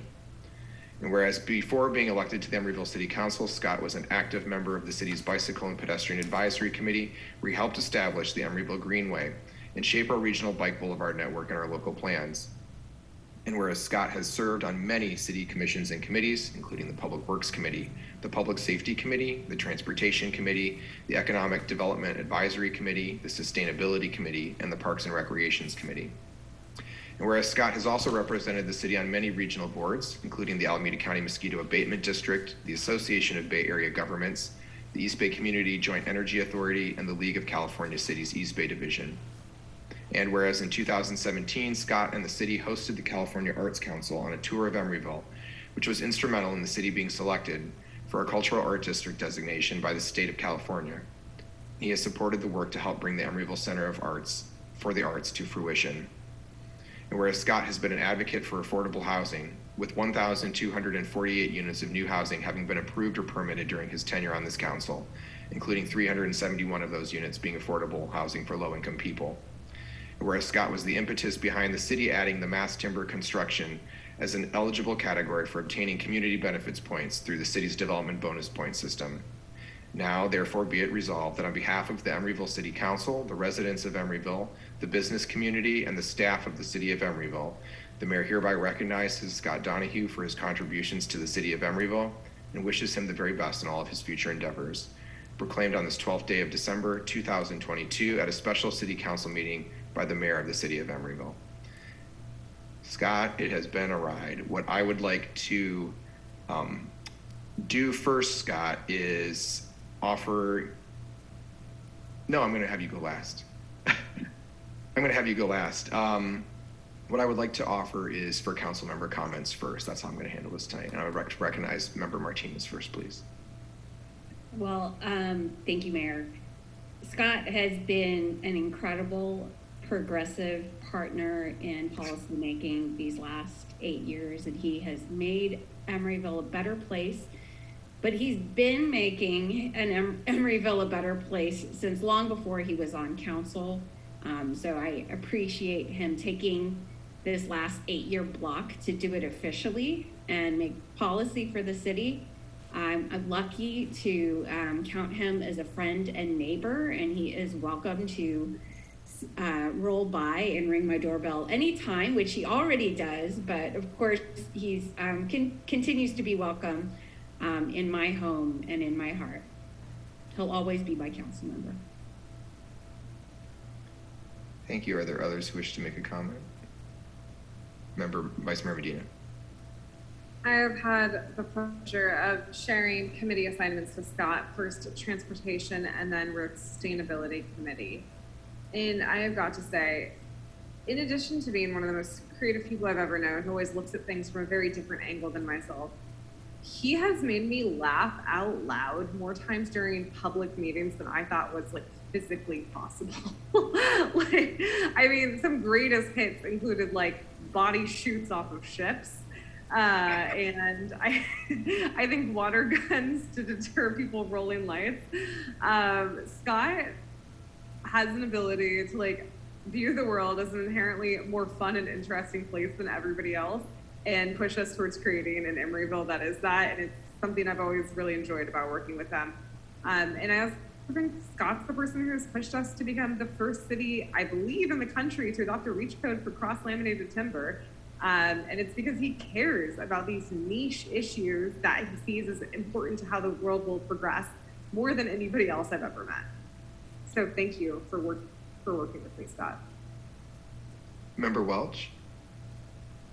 Yes, I had the honor of serving with Scott this past year, my first year on the Public Safety Committee. And really what he taught me was, don't let the policy make you think that you can't be compassionate. Scott's such a compassionate leader. He always asks our public safety officials, how are your people doing? How are they feeling? How are things on the job? And really listen to the concerns that were expressed to him, because he cares about how people are doing. And so even though we can get very wonky, we can get very much into the weeds, and there's a technical side to policy work and legislation, Scott always finds a way to leave his compassionate mark on it. And so thank you for teaching me that. And it's something I'll never forget. And it's been an honor to serve with you. Well, you've heard from Diane about commitment, you've heard from Allie about humor, and you've heard from Courtney about compassion. And so I don't think there's a better way to summarize who you are, Scott, than some of those words there. Whether you live around the corner from me, so whether we run into each other both covered in mud on our bikes on our way to different paths on our weekends, or we catch each other on our evening walks, there's something very special about you, Scott.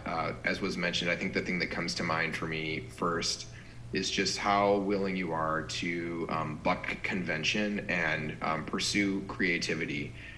It's such an underrepresented mindset in government. There's a lot of people in politics who believe that they have to appear a certain way, be a certain way, and say certain things, and you have never been afraid to be yourself. And I think that's one of the most endearing things that a person can be. And so as somebody who really pushes authenticity, I often find that I'm challenged by you, because I feel like you are truly one of the most authentic people that this city has. You are a true and pure representation of the people who made this city historically what it is, and you are one of the people who helped make this city what it is. You were here before most people were here, forming a tenant union in an old abandoned art building and turning it into an artist cooperative that today serves as one of the original sources of affordable housing. So it doesn't surprise me that we're the first city in the nation to have a REACH code for cross-laminated timber, and that it's just kind of quietly happened, and it was something you were asking about years ago, because that's kind of unsuspectingly who you are. And you're a blessing to this town, so I'm just very grateful that you committed 8 years of your time to making the city better for everyone as well. So at this time, I'm going to first call for public comment. A member of the public who wishes to comment, it's a ceremonial item, so it's only 1 minute to comment, but we're giving 1 minute to comment on the tenure of Councilmember Donahue. And I would like to ask the public to consider decorum on these items. It's not an obligation for you, but it's something I would just ask you to think very strongly about as we recognize people who are leaving our council. April, if you'd recognize Anonymous for 1 minute, please. Okay, I hate to burst the bubble, but or burst like the overlay of of accolades, but in 2018 when Mr. Councilmember Donahue was asking us to vote for him, he said he would make building a library at the ECCL the highest priority, or a high priority. Didn't do it. So he got a list of stuff. He said we should improve our schools by electing Brenda Collins and Susan Donaldson for our school board. That was one of his 3 goals, or one of his 3 biggest problems facing Emeryville is the schools, and that's how we could solve it. And we elected them, and that did not improve. So, how about having a little bit of truth enter in here, and instead of just like pouring on the accolades? Thank you so much for your comment. The next speaker will be the phone number ending in 4058, please. Good evening.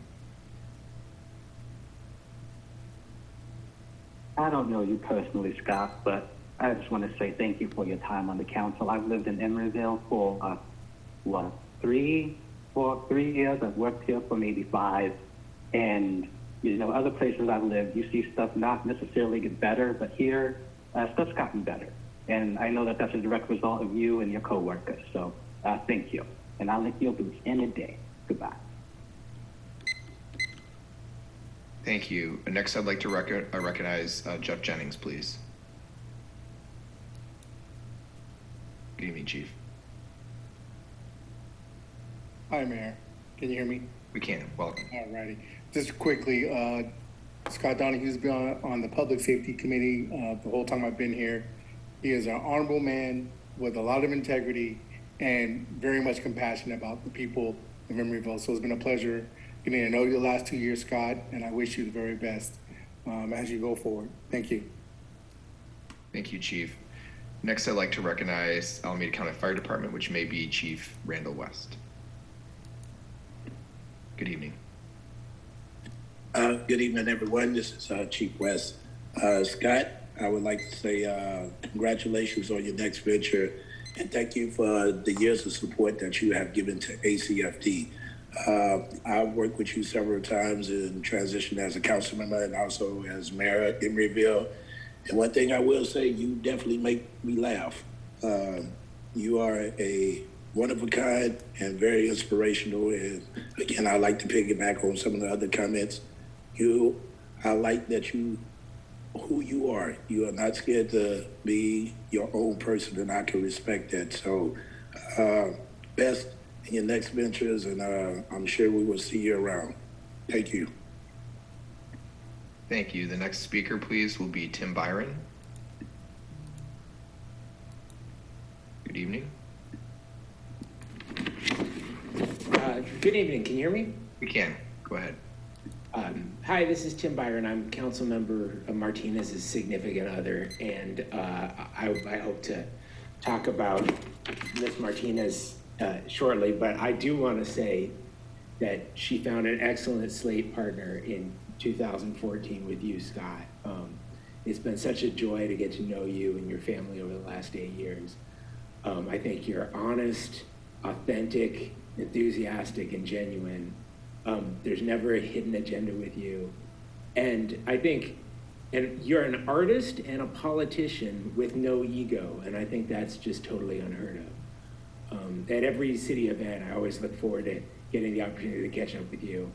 And as Councilmember Martinez mentioned, you're the only person I know in 2022 who will drop by our house unannounced just to say hi, kind of Kramer style. I really, really hope you keep doing this because it's always a treat. And I hope we see more of you, not less of you, as you folks move on from this position. Thank you very much. Thank you. The next speaker I'd like to recognize, April, will be Adriana Jackson. Good evening. Hello, I'm calling on behalf of the Office of Senator Nancy Skinner, and we'd just like to recognize Councilmember Donahue for his leadership in the community, and we look forward to working closer with you all in the future to better our connections between Emeryville and the Office of Senator Skinner in District 9. Thank you. Thank you, Adriana. Any other members of the public who wish to comment on this ceremonial item? Now is the time for you, Member Donahue. Do you have any remarks with the time you have left that you'd like to give to the public or the council? All right, well, I appreciate those accolades. And now that COVID is maybe under control, you will be seeing me at your doors. You're going to get more of me, not less. And, I don't think that I've been a natural politician, but I think for Emeryville, I've had some utility. If I look at how I started out, I think that as a outsider to being a politician, you come there and you look at something and you want immediate change. And your idea isn't working. For example, when I first got on council, our police department shot and killed Yvette Henderson. That was determined to be something by law. A lot of people were upset, but I wanted something that would be a policy shift. And but what I was asking for was my idea. You know, it was Scott Donahue versus the state of California. Chief Jennifer Tejada basically said my idea would endanger her officers. No, so we reached an impasse. However, the state of California and Jennifer Tejada came back with additional training for de-escalation that has worked, I think, broadly, not just in our town, but otherwise. And so, you know, as council members going forward, to our new council members, it's good to have your ideas, but it's important to get some movement that others can agree on and change things for the better by cooperating with others. And I think that's an important thing for our city and for life going forward. So, you know, it's been a pleasure to be involved in this. But, you know, I'm done. And so it was good to serve. So thank you. And we thank you for your service, Scott. So please join me in thanking Member Donahue for his time on the council and many years of service to the city of Emeryville. Wish we could do this in person. It's a little more fun when it's done that way. But we still have plans to have a little celebration for you at some point, so don't go too far. We're going to move to our second honoree and recognition for the evening, which is in recognition of the contributions made by Diane Martinez during her term on the Emeryville City Council. Whereas Diane Martinez was elected to the Emeryville City Council in November of 2014, was re-elected to a second term in November of 2018, and served 2 terms as the mayor of the city of Emeryville in 2016 and 2021. And whereas Diane is a California native, a resident of the Emeryville Triangle neighborhood, and has a Bachelor of Arts degree in Critical Studies from the University of Southern California. And whereas Diane is a former media professional with over 20 years of experience producing for television and online networks. And whereas Diane has served on many city commissions and committees, including the Budget and Governance Committee, the Community Services Committee, the Sustainability Committee, the Commission on Aging, and the Housing Committee. And whereas Diane has also represented the city on many regional boards, including the Alameda County Fire Department Advisory Commission, the Alameda County Source Reduction and Recycling Board, the Alameda County Waste Management Authority known as Stop Waste, and the East Bay Community Energy.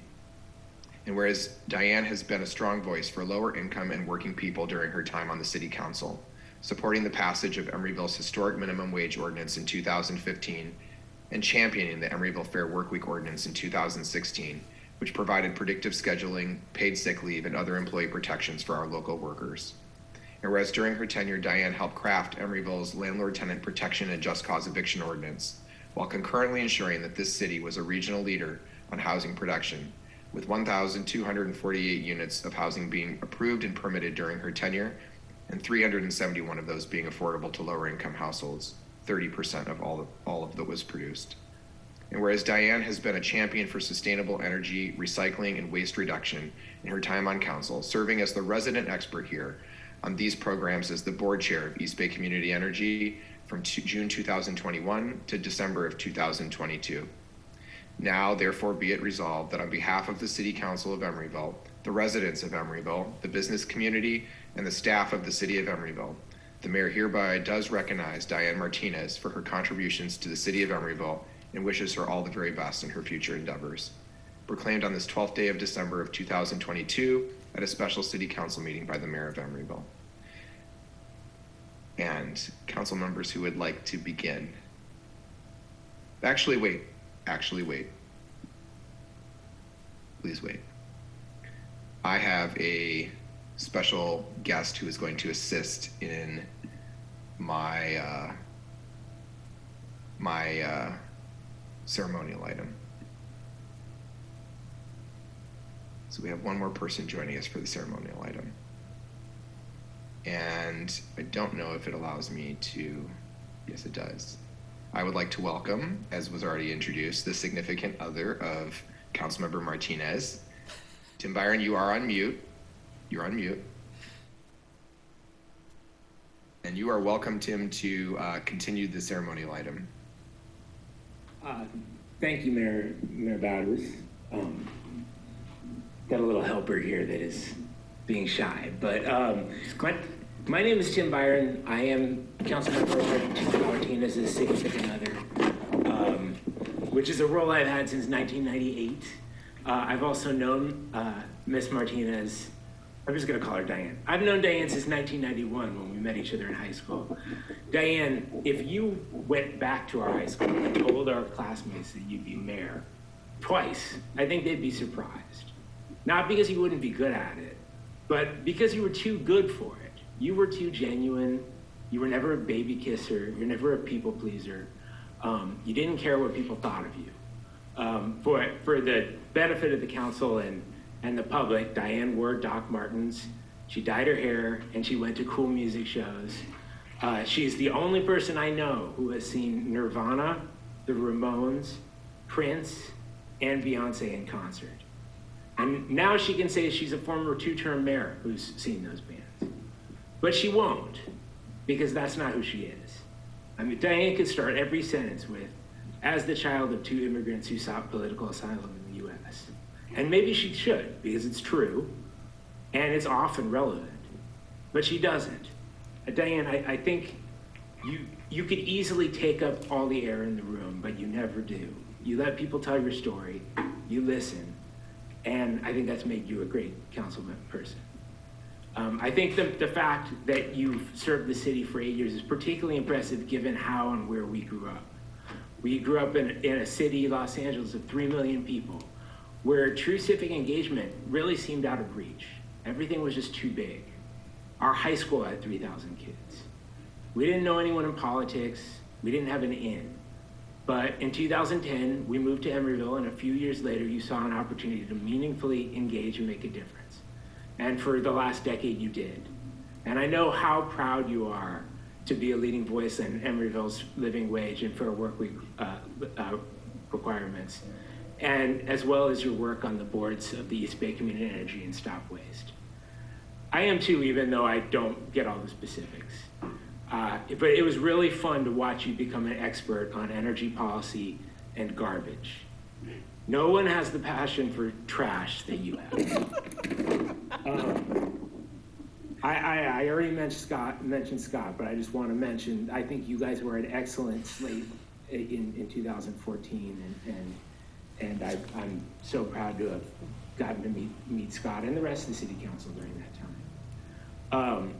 I also want to thank Mayor Bowders and the rest of the city council and staff. I think one of the things I'm going to take away from the past 8 years is how different it's been from politics as usual in America. Today, derisiveness, rudeness, and intractability are the norm in American politics. But for 8 years, the council has been a beacon of civility. My two kids, Ashby and Adeline, and I have witnessed grown-ups in position of power disagreeing while remaining civil and respectful. And you've modeled excellent behavior, and I really hope it continues. And I think it will, if each council member can put their ego aside and approach the job with openness, humility, and respect, as Diane and Scott did. Thank you all for your service, and best of luck. Thank you so much, Tim, for joining us this evening, and thank you for Adeline for making a very corner appearance in the bottom there. And we'll now go to council members. I'd like to start with Councilmember Donahue, please. Well, you know, what Tim last said about respect and just disagreeing, but not losing personal respect. Diane and I have had some serious disagreements on council. We have never lost respect for each other. And that's how cities reach good decisions. And Diane, you are a significant part of making that respect, so I really appreciate it. Thank you. Vice Mayor Medina. Diane actually recruited me to run for council, so I have a lot to thank Diane for. but I heard about her before I met her through other people in the Democratic Party who were like, oh, you live in Emeryville? You have got to meet Diane Martinez. I was just so excited about this like brand new person who was just doing amazing things in leftist politics.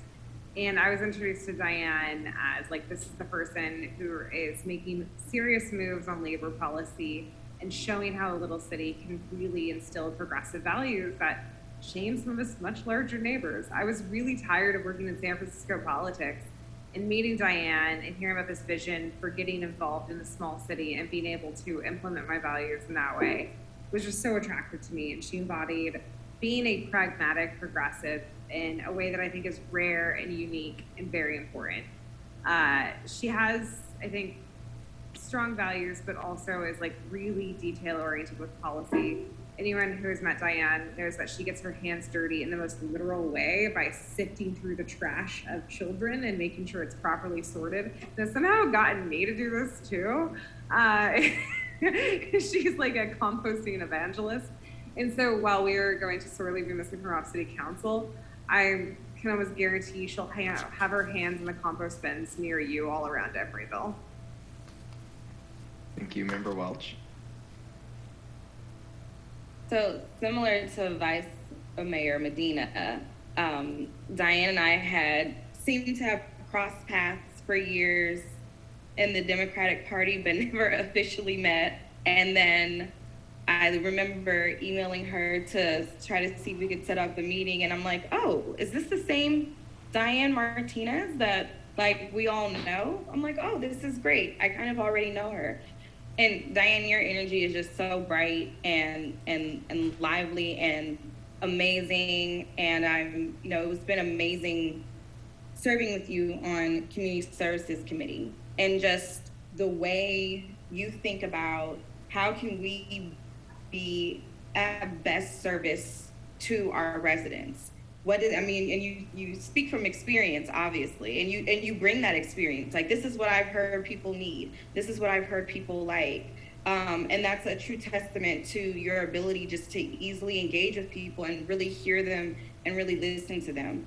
And so I thank you for pouring all of that into our city and leaving us in such a great condition. I'm sad to be losing my fellow council mom, and thank you for all of your advice on what it's like to lead with little kids and giving me and other moms something to look up to, other parents something to look up to, and knowing that even though you're a parent, you can make this work, and it's actually a good space to be in to serve. So thank you.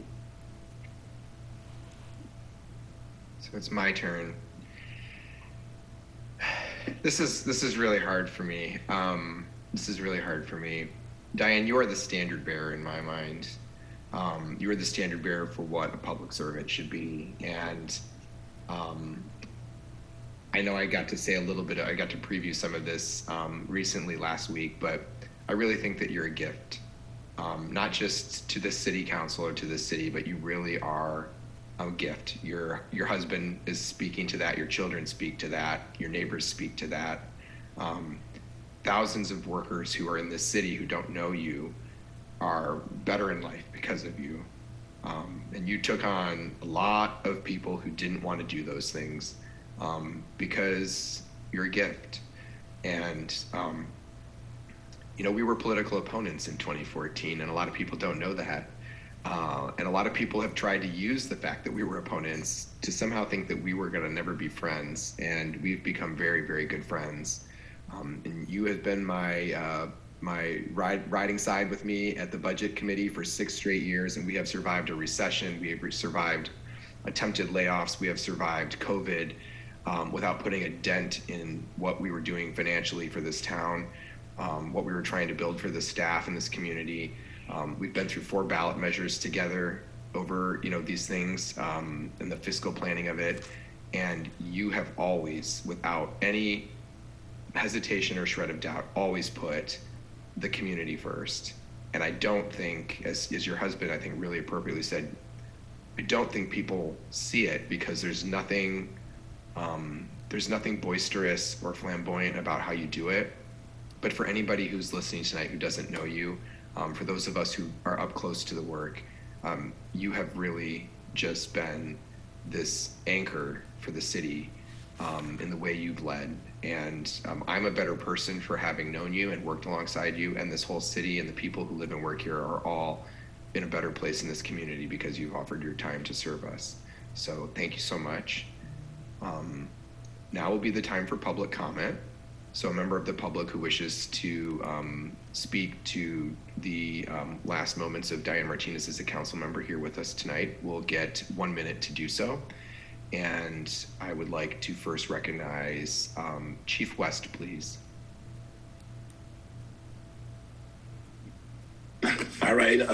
Good evening again, once again.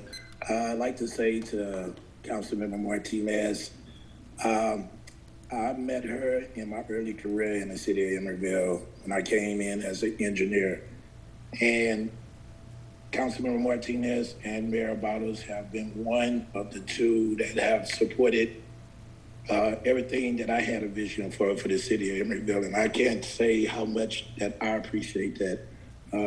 You, Councilmember Martinez, are one of the reasons why I'm in the position I'm in now, because of your belief in me, and you didn't give up on me. Whenever I needed advice, you was there for me. So I can't thank you enough. You represent diversity, you represent equity, and you represent inclusion. And that is huge. And you have made a big difference for the city of Emeryville and for those around you who work in different arenas. You are inspiration, you are a mentor, and you are a true leader that would never be replaced. You're not leaving. You will be here. That's my minute, but I appreciate you. Much appreciated. Thank you, Chief West. There'll be another opportunity for you to give your remarks to Councilmember Martinez. Next, I'd like to recognize Anonymous for 1 minute, please.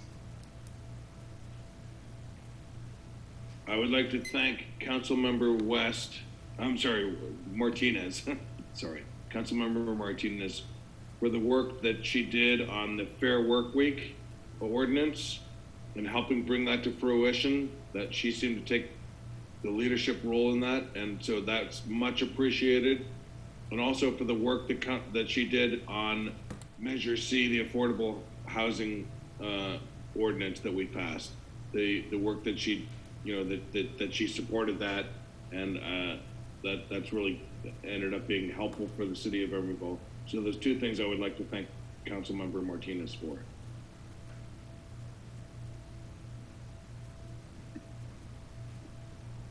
Thank you. Are there any other members of the public who wish to comment? Well, I will turn it over to you, Councilmember Martinez. Wow, that was amazing. I haven't felt that much love since my wedding when I got to walk down the aisle and everyone's just shooting love at you. That's what I'm feeling through my Zoom screen right now. And I had a whole list of things that I was really proud of that I worked on, but you all basically said them all. We've got the highest citywide minimum wage in the nation. And, sometimes the media outlets get it wrong and say Seattle has it or West Hollywood has it. But those are just for subsects of their workers. We have it for all of our workers. We have the highest citywide minimum wage in the nation. And I couldn't be more proud of policies like that. The Fair Work Week, I'll give that one another shout out because it gives workers 2 weeks of scheduling notice at their fast food and retail jobs, and it gives them the ability to plan their lives, which is so important. But after working on those labor issues in those first 2 years in office alongside Scott and then alongside John and Allie and now with Courtney, my focus has really changed because I've learned so much. Let me go back to my written remarks so I don't lose anything. Everyone just buckle up because I've got a lot to say. Okay. I have been humbled more times than I can count. I've learned from everyone, from staff, from my colleagues on council, from my colleagues regionally, city council members and mayors in other cities. And I have a lot of people to thank for supporting me in my service. I do want to thank my family, most of all my husband, Tim Byron, who gave comments tonight, and my children, Ashby and Adeline Byron, who were just an infant and a toddler when I decided to embark on this crazy journey. And Tim, can you get them into the screen, at least one of them? Tim and I were friends in high school, and the first time he talked me into running for office was I ended up on homecoming court. So we were 15 or whatever, 17, and he's like, you need to run for this. And I was a real weirdo. I was like, the superlative was most unique, but I was like, hey, someone believes in me.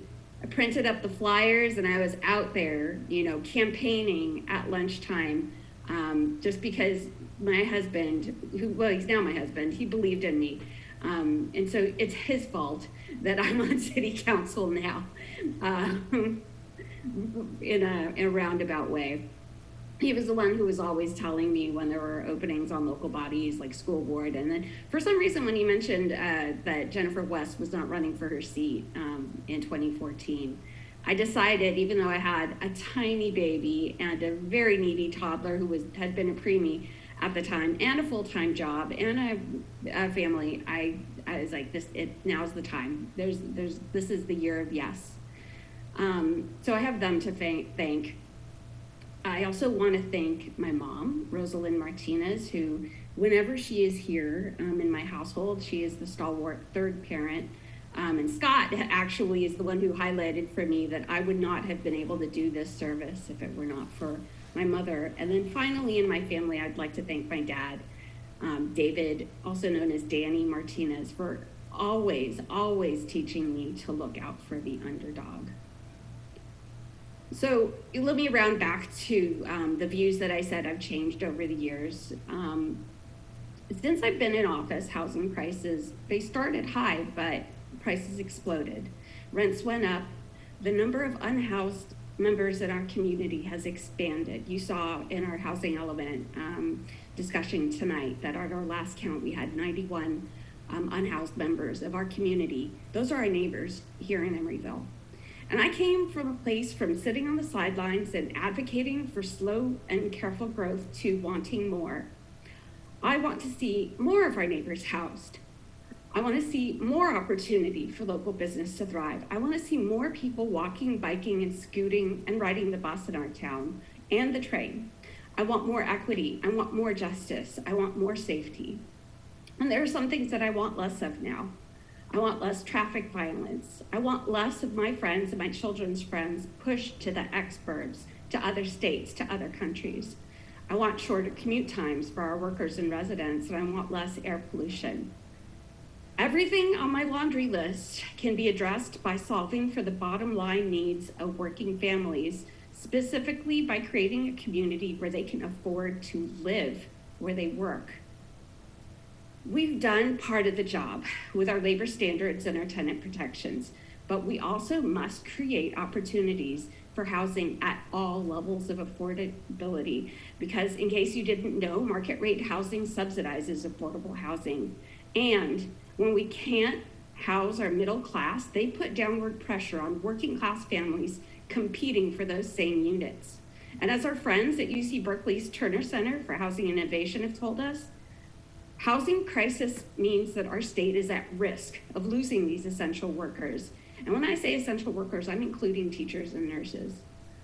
So I have a message for the incoming council members, and it's that housing will be remembered as the greatest policy challenge of this era.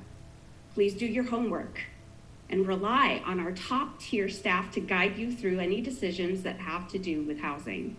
And I've got more to relay to our two new council members, and this was kind of touched on by my husband, Tim.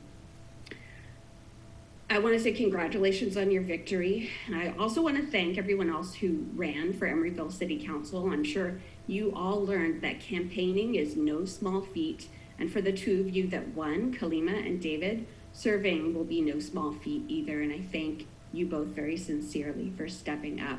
But my parting thoughts for you are something that I have expressed to you individually, but I'm going to put it on record here, that collegiality is the reason for this city's sterling reputation. in the Bay Area.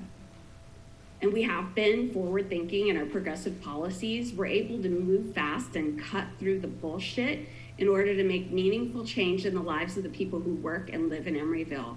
We can do this because even when we have disagreements, as Scott alluded to, even when we have different visions or different policy objectives, this council operates on a foundation of respect. And I first learned this from Councilmember Nora Davis, Emeryville's longest serving council member and mayor, with whom I purposefully caucused when we disagreed. I wanted to hear what she had to say, and I wanted her to understand my viewpoint as well. And while we didn't always see eye to eye, we both knew that we wanted the best for our city, and our disagreements were always left at the door. So I do implore our incoming council members to move forward with their work in that spirit. And remember that the primary reason that we as a city have been able to attract and retain the incredible, impressive staff that we have is because of our ability to work together. You may have been reading the news and you know that there are other cities in the Bay Area where petty council divisions are causing an uptick in LinkedIn resume updates from staff. And that should alarm you, because you're walking into a functional body of government with the best, most supportive staff that anyone could ask for, best in the business. And this is by design. It is not by accident. There is a lot of room for error. As an Emeryville resident, I'm saying to you, don't mess this up, because we are all relying on you. Finally, I'm sure you have been told by others, in order to get anything done on a city council, you need to be able to count to three. 3 votes, that is. None of us on council, mayor included, has the power alone to make anything happen. So get to know your colleagues. They're delightful. Find out what their objectives are. Share with them what your policy objectives are, and start building that common ground. There's an old adage, which I can't find the right attribute for, but I heard Al Gore say it, and Cory Booker said it too at the DNC in 2016. So I'm gonna repeat it because I like it. It's that if you wanna go fast, go alone. If you wanna go far, go together. So to the members of the Emeryville City Council and all future members, I want to see you go far, and I want to see you go together. Well, again, I told you she was the standard bearer, and she is now the standard bearer in speeches upon her last day. I really just appreciate everything you said. I think I speak for all of us when I say that. I want to offer, actually, I know I didn't tell you both this, but I want to offer the city manager and the city attorney the opportunity to briefly give remarks to either or both of the council members who are leaving before we move on with this item. Mr. City Manager.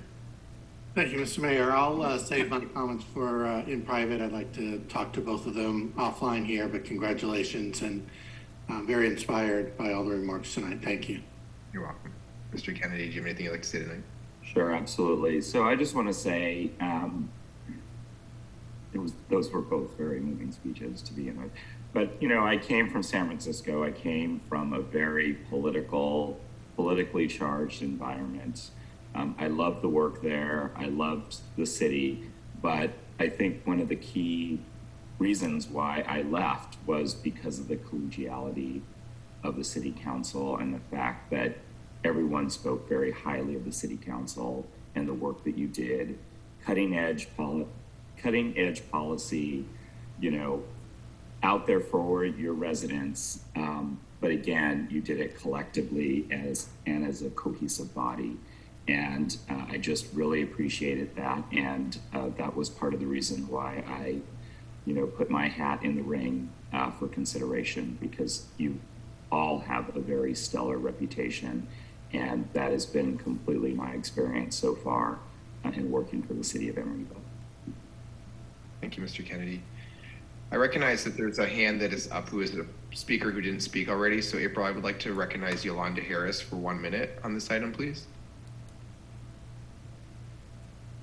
Good evening and congratulations to the two members who are moving on. I wish you continued success in all of your future endeavors.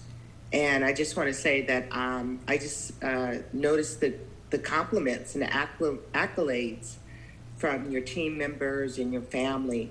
I'd just like to ask, are there any members of the public here to echo any of these great comments?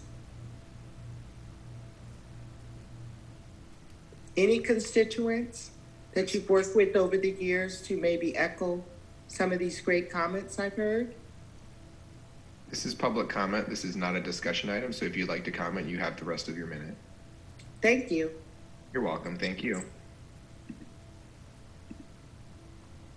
Okay. Betsy Cooley. Well, have Betsy Cooley speak, please. Thank you. Good evening, Betsy. You have to unmute. There you go. Oh, she remuted. There you go. There it is.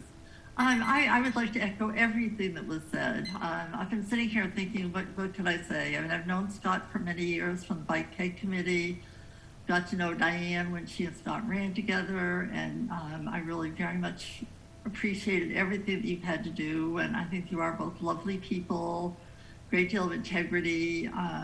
I just really enjoyed having you on the city council, having you as a member of the community, and I also want to welcome the new. I don't want to speak again. I'm not much of a speaker, so I also want to welcome David and Kalima to the council. So thank you ever so much for all that you've done. That's Thank all. You. Thank you, Betsy. Okay. Well, public comment being over at this time, we are at the point of the agenda where we have public comment for items that are not on the agenda and the consent calendar. So a member of the public who wishes to comment for an item not on the agenda, we're going to move to our new members here in a moment, or the consent calendar will have 1 minute to do that tonight. Do we have any written comment cards, April? No, Mayor, there are no written comment cards. Okay, public comment is closed, and we will move to the consent calendar. There's one item tonight, members, which is a resolution of the City Council of the City of Emeryville declaring the results of the Emeryville Consolidated General Municipal Election from 2022 and the outcome for selection of 2 council members, Kalima Pryforce and David Mora, and the election in favor of Measure O. And this is the consent item. We've already had public comment. Is there anybody who would like to make a motion on this item? I'll move consent. I will second the consent calendar. Motion by Vice Mayor Medina, seconded by Mayor Bowders to approve the consent calendar. Please call the roll. Councilmember Donahue. Aye. Councilmember Martinez. Aye. Councilmember Welch. Aye. Vice Mayor Medina. Aye. And Mayor Bowders. Aye. Consent calendar is approved. The certification of the election results of November 8th, 2022 are now final and official in the city of Emeryville. And with that, I would like to bid adieu for the last time to Councilmember Donahue and Councilmember Martinez. Thank you so much for your service, and your time is officially over with us. And I will be returning you to attendee, both of you. So one last goodbye wave, and we'll see you all later. Bye, Diane. And bye, Scott. Okay. And at this time, Madam Clerk, would you please promote Kalima Pryforce and David Mora as panelists?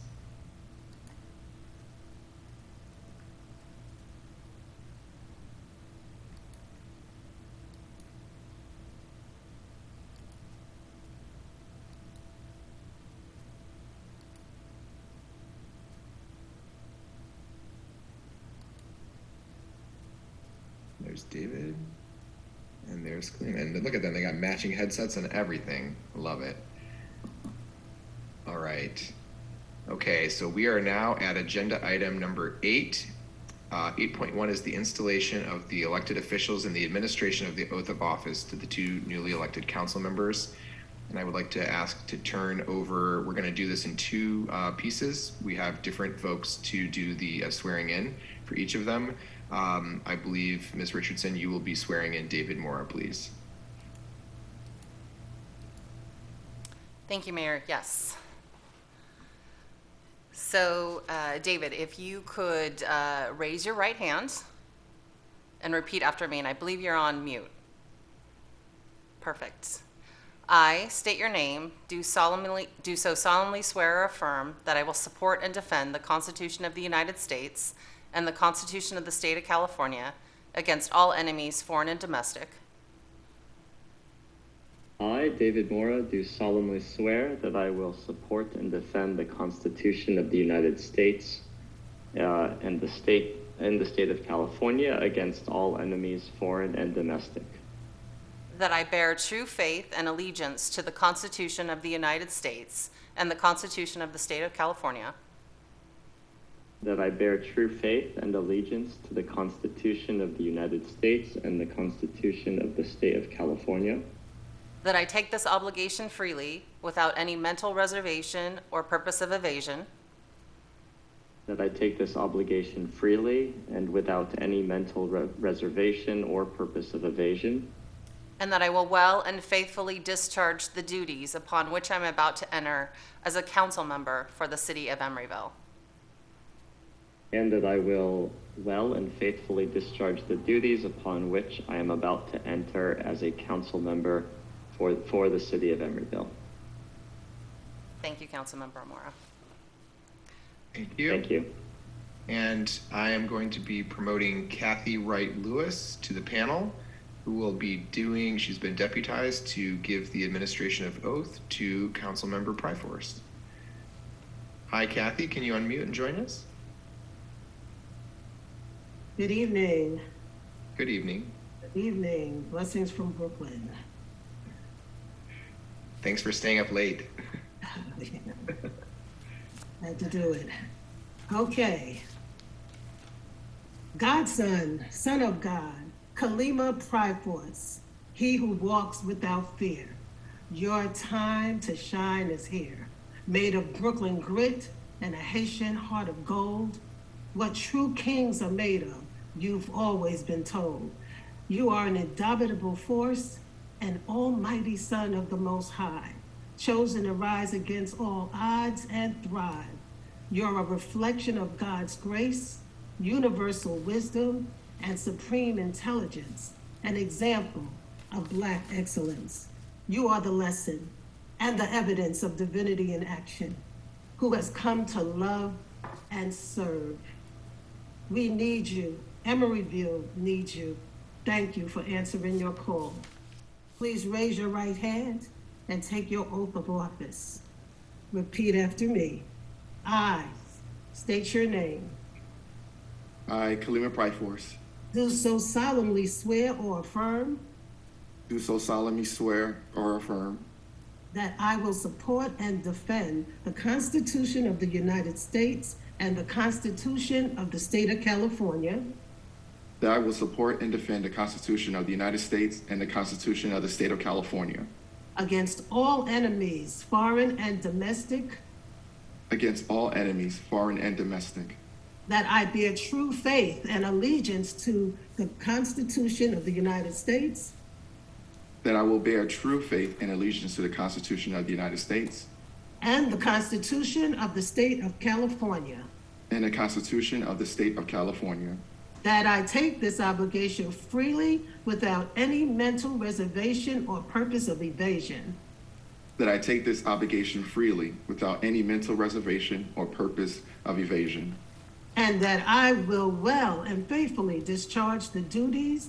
upon which I am about to enter and that I will well and faithfully discharge the duties upon which I am about to enter as council member for the city of Emeryville. as council member for the city of Emeryville. Thank you. Congratulations. Thank you, and thank you, Kathy, for doing such a fantastic job. I'm going to now turn to our two newly elected council members and afford each of you the brief opportunity, if you would like it, to just make any general statements upon your induction to the Emeryville City Council. Start with Councilmember Pryforce. So first, I just want to say thank you to Mama Kathy. Thank you to everyone. I mean, some of you are tuning in different time zones. And I appreciate you waiting for me. And an adage was used earlier.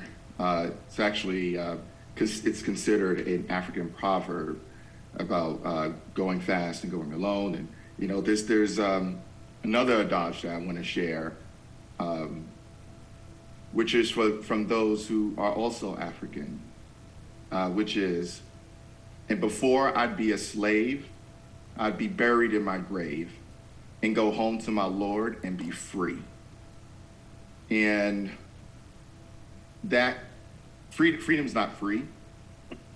And I just want to let everyone know, and that everyone is my adoring and amazing family who've been with me on this incredible journey, my incredible team, Mia, Yamal, Ty, everyone who was a part of making this possible.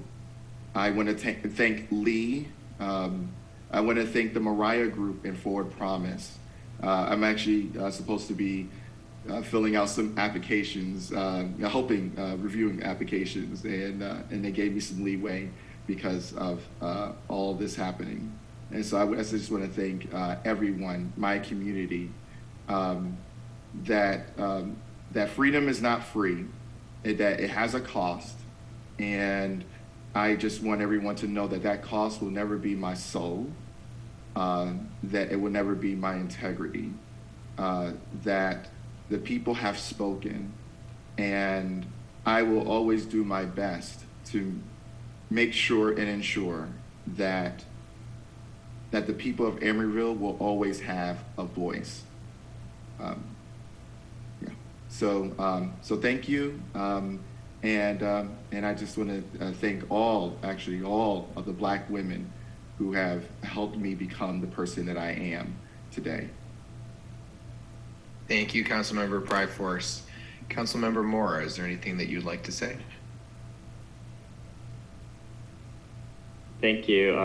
Maybe just a few quick comments. I wanted to say thank you to outgoing council members, Diane Martinez and Scott Donahue. You've both given me so much invaluable advice during the campaign, and you guys have shown me that you guys care deeply about the city and the people who live here, and your priorities around housing, the people, transportation. Those are things that I will carry with me forward, and I definitely plan on consulting with you to mine that your experience and knowledge, because I have a lot of getting up to speed on so many different topics. And for the rest of the City Council, I'm really looking forward to getting to work with you guys and also with the fine city staff. Thank you.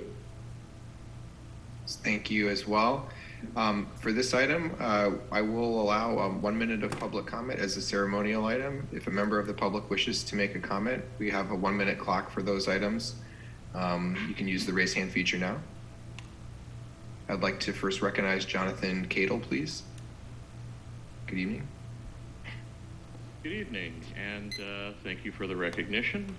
I am a recent resident of Emeryville. I moved here about 2 or 3 years ago from North Oakland and was living in Alameda prior to that. This is the place where I became a homeowner, bought a condo here, and actually made use of the BMR program that you all were discussing earlier this evening. And I'm here in support of the 2 new council people, specifically Kalima Pryforce, who earned my vote this past November. And that's all I wanted to say. Thank you for joining us, Jonathan. Okay, I'd like to recognize Yolanda Harris, please. Good evening again, and congratulations to David. Congratulations to Kalima on your victories and your new roles. And I'd just like to say that I am a public servant here in San Francisco as a Housing Authority Commissioner. and an African American Reparations Advisory Committee member, as well as a doctoral student. And I am really excited and looking forward to seeing what I could do to support Kalima and all that he does for the people in Emeryville. And thank you all for being there. I'm just so happy to see that Kalima has stepped up. He has always been in the community doing wonderful things for children, youth, families, and seniors. And I am excited. I am ignited. You all have a valuable team member, and I just like to just see you all continue to move forward. Thank you, congratulations, and much, much love, Kalima. Just keep going, keep being you. We love you. Thank you all. Thank you, Yolanda. Next, please, could we recognize Anonymous for 1 minute? Yeah, I have a message for Councilmember Pryforce and Councilmember Mura. I guess that's how you pronounce your name. I'm sorry if I mispronounced David Mura's last name. I thought it was Mura. Tonight, the two of you, our two new council members, were not allowed to vote on our housing element, an 8-year suite of policy decisions that was forwarded by the previous two council members and the other three. But I think that was done in error. I think the two of you should have been allowed to have voted on it, since you're going to be on our council for at least half of the length of the housing element, 4 years. And so I think that was an injustice. I think we should have had the two new council members be able to vote on it. The council member, I'm sorry, Mayor Bowders disagreed with me, but I think that's wrong. So, thank you. Thank you for your comment. The next speaker, please, will be Alameda County Fire Department. Good evening. This is Chief West. First of all, I'd like to welcome David and Kalima. Congratulations to both of you for your next journey. I can speak for ACFD. Definitely looking forward to working with you in your new roles. You're definitely amongst a very talented group of council members. So you will learn a lot, and I'm sure they can probably learn some things from you as well.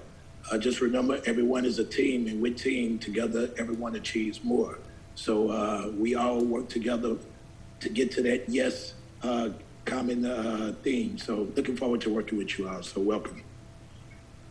Thank you, Chief West. Okay, that is the end of public comment on this item. So members, we will now turn to item 8.2, which is the appointment of a mayor and vice mayor for the city of Emeryville for a 1-year term that will expire in December of 2023. It has been my privilege and honor to serve as the mayor this past year, and as is traditionally the case, although we don't have any rules about it, I would like to nominate my vice mayor, Ali Medina, to serve as mayor, and I would like to nominate Courtney Welch to serve as the vice mayor. And I will accept other discussion. Member Medina. Thank you so much, Mayor Bowders. Well, I really appreciate your nomination.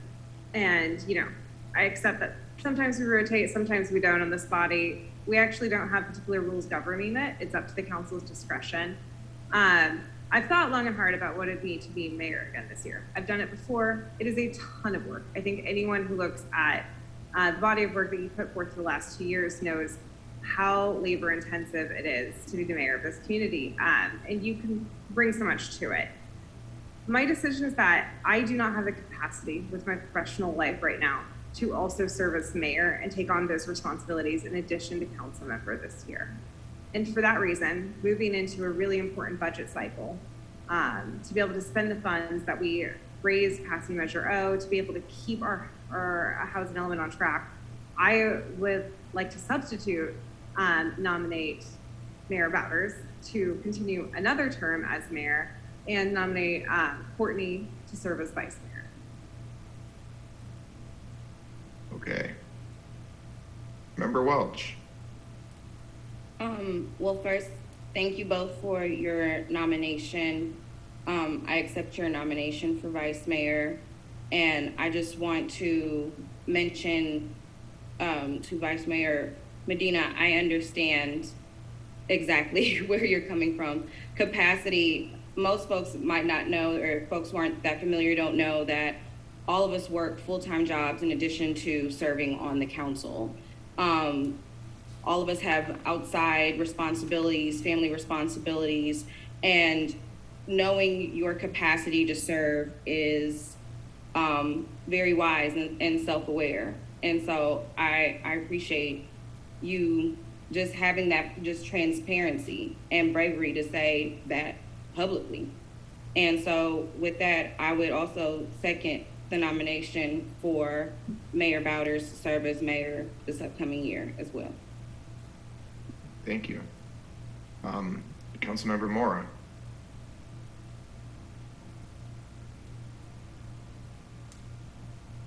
You're right, David, we can't hear you.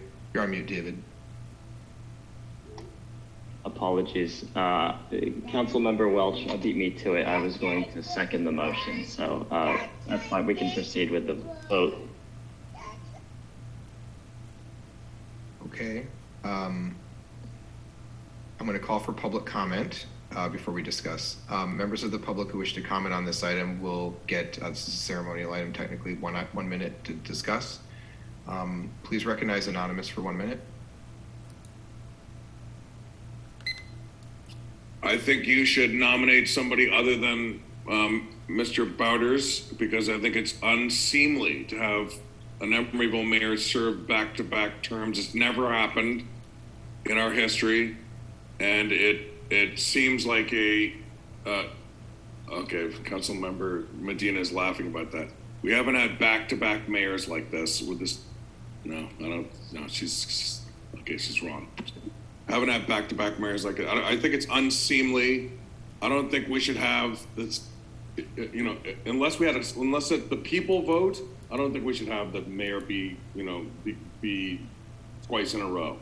And so I think you should select somebody else other than the former mayor. That's my opinion. Councilmember Medina disagrees, but I think we should have somebody else other than the mayor that we just had for a year. Should be some other person. So one of the 5 of you. Thank you for your comment. I'd like to recognize Yolanda Harris for 1 minute, please. Hi again. Yeah, I'm just kind of concerned why the public isn't involved in this decision. I see you all talking, and I don't know. I saw the other woman, Medina, making some. So I'm concerned. Is this a professional? Is this a real business meeting? Are you all friends? I mean, how are you all operating this? Because this is my first time in your body, but I'm looking at all your facial expressions, your body languages, your comments, your accolades throughout this whole process. This is serious. And where are the public? Why the public isn't speaking? Where's the voice of the people? I know you all like each other, you probably know each other, work well, but we are talking about how we serve the people, the public. And I just feel that the public should have a say-so as how you all are switching these roles around like this. You all are elected officials and adults. Thank you for your and comment. adults. Okay, the next speaker will be Diane Martinez, please. Hi there. I'm a member of the public, and I just want to say, as someone who has served on this body for 8 years and seen close up the good work done by Mayor Bowders and by Councilmember Welch, that they would be excellent to serve as our mayor and our vice mayor over the next year. I also, having worked with the 13 other mayors in Alameda County, I would say that Mr. Bowders may be the hardest working mayor that we have possibly in the state. If you counted the hours that he puts into this job, not only serving the people of Emeryville, but serving the wider region on the bodies that he serves on for Alameda County Transportation Commission and for the Bay Area Air Quality Management District, which is deep, deep work, by the way. I think he would be, if he's willing to take this on, I think he'd be an excellent mayor for another year. And I think Councilmember Welch. Very well.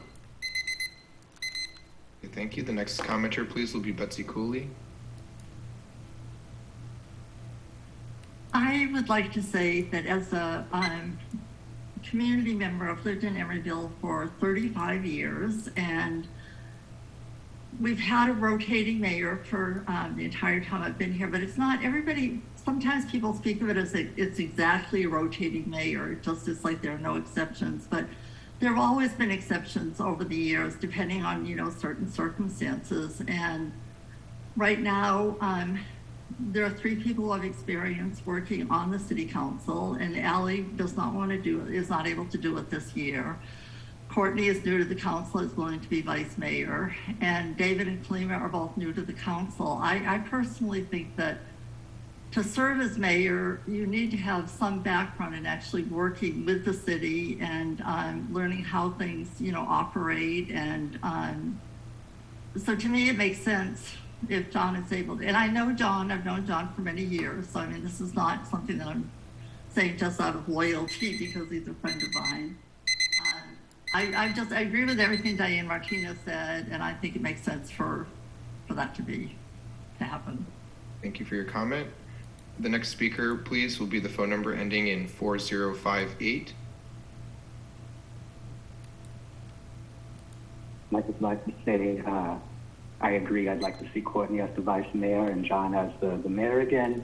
And maybe if, y'all could dress up for Christmas next year too and wear some matching costumes, that'd be great. Thanks. Thank you for your comment.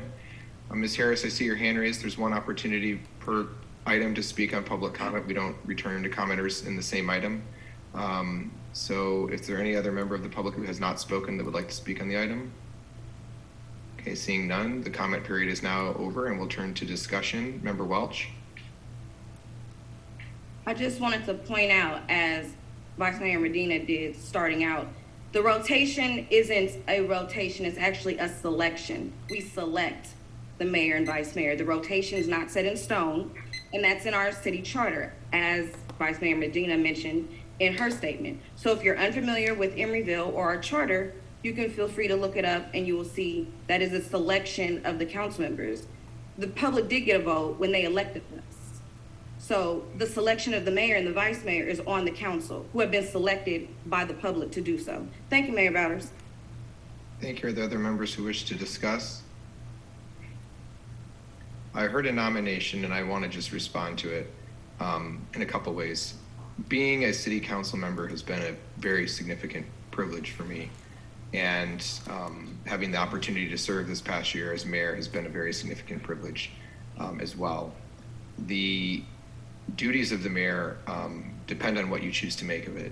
And as was noted by the member of the public, I've chosen to use that space to do the best I can on behalf of the city, put the city's finances first and the city first and represent us regionally, and put a lot of time into a position that I still have to manage a full-time job for, but I'm gracious for my full-time job in nonprofit work on criminal justice reform and the support they give me to do this work. I'm hearing support and I'm hearing reasons to ask me to do it again, and I'm willing to do it one more year with the understanding that I'm not looking to do this permanently. And so if I do it, if I accept a nomination and that's the choice of the council tonight, I just want to be really clear that next year I am hoping that other people will be willing to serve as the mayor because I'm not looking to make this a permanent responsibility for myself.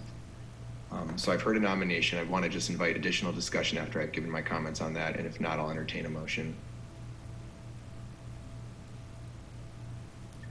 And the public comment is closed. Sorry for the public comment has been closed now.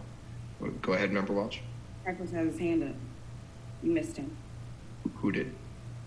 Kalima has his hand up. You use the raise hand feature on Zoom, Kalima, because your background, I can't see it if you don't. Sorry. Do you have a comment? Would you like to comment?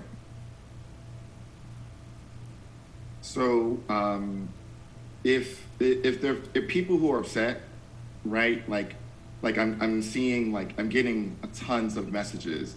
People are upset. It doesn't feel right that it seems like this decision was made prior to this meeting.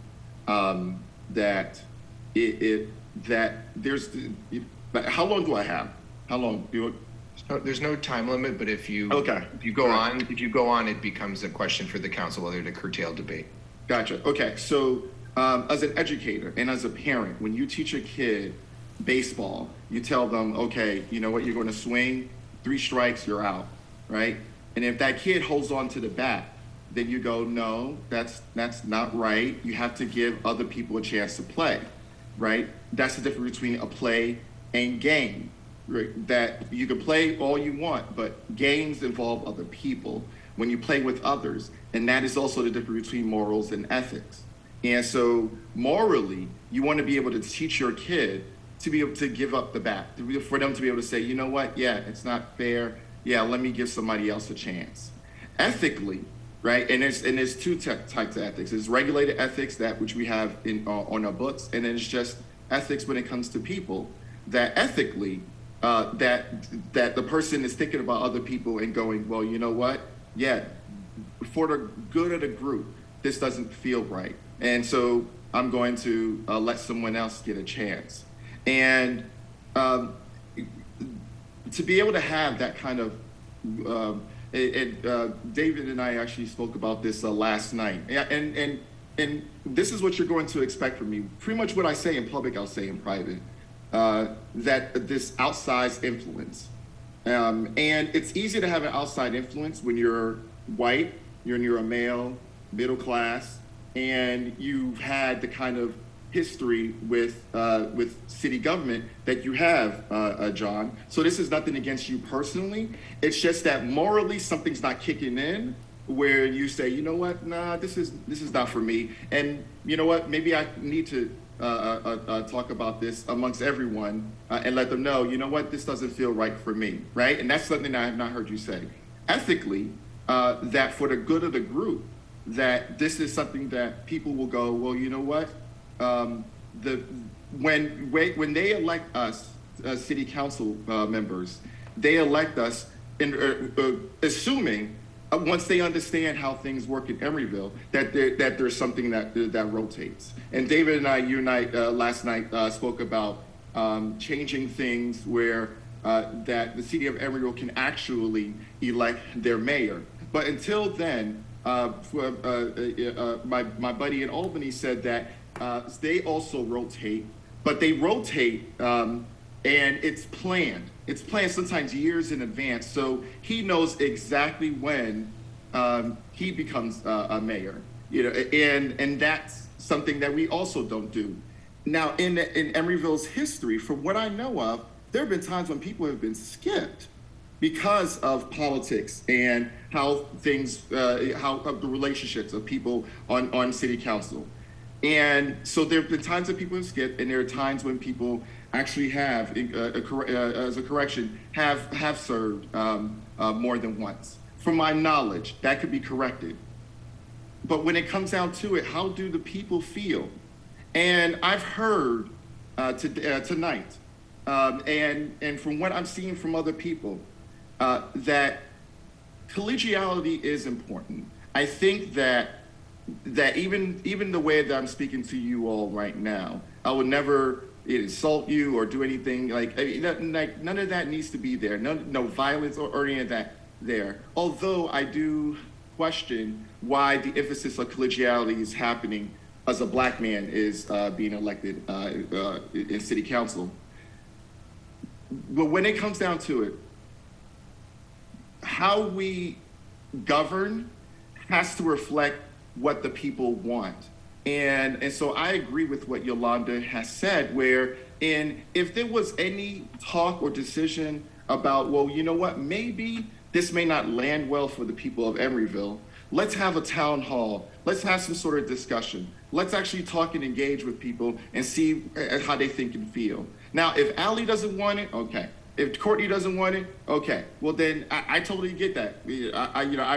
I run my building's tenant board association, and I wish somebody would take over the position, but nobody wants it. So I totally get that. But at the same time, I think we should be paying attention to how people feel and how the public feels. and that if it lands in a way to the public that that John should give somebody else a chance. If here's what I would like to see.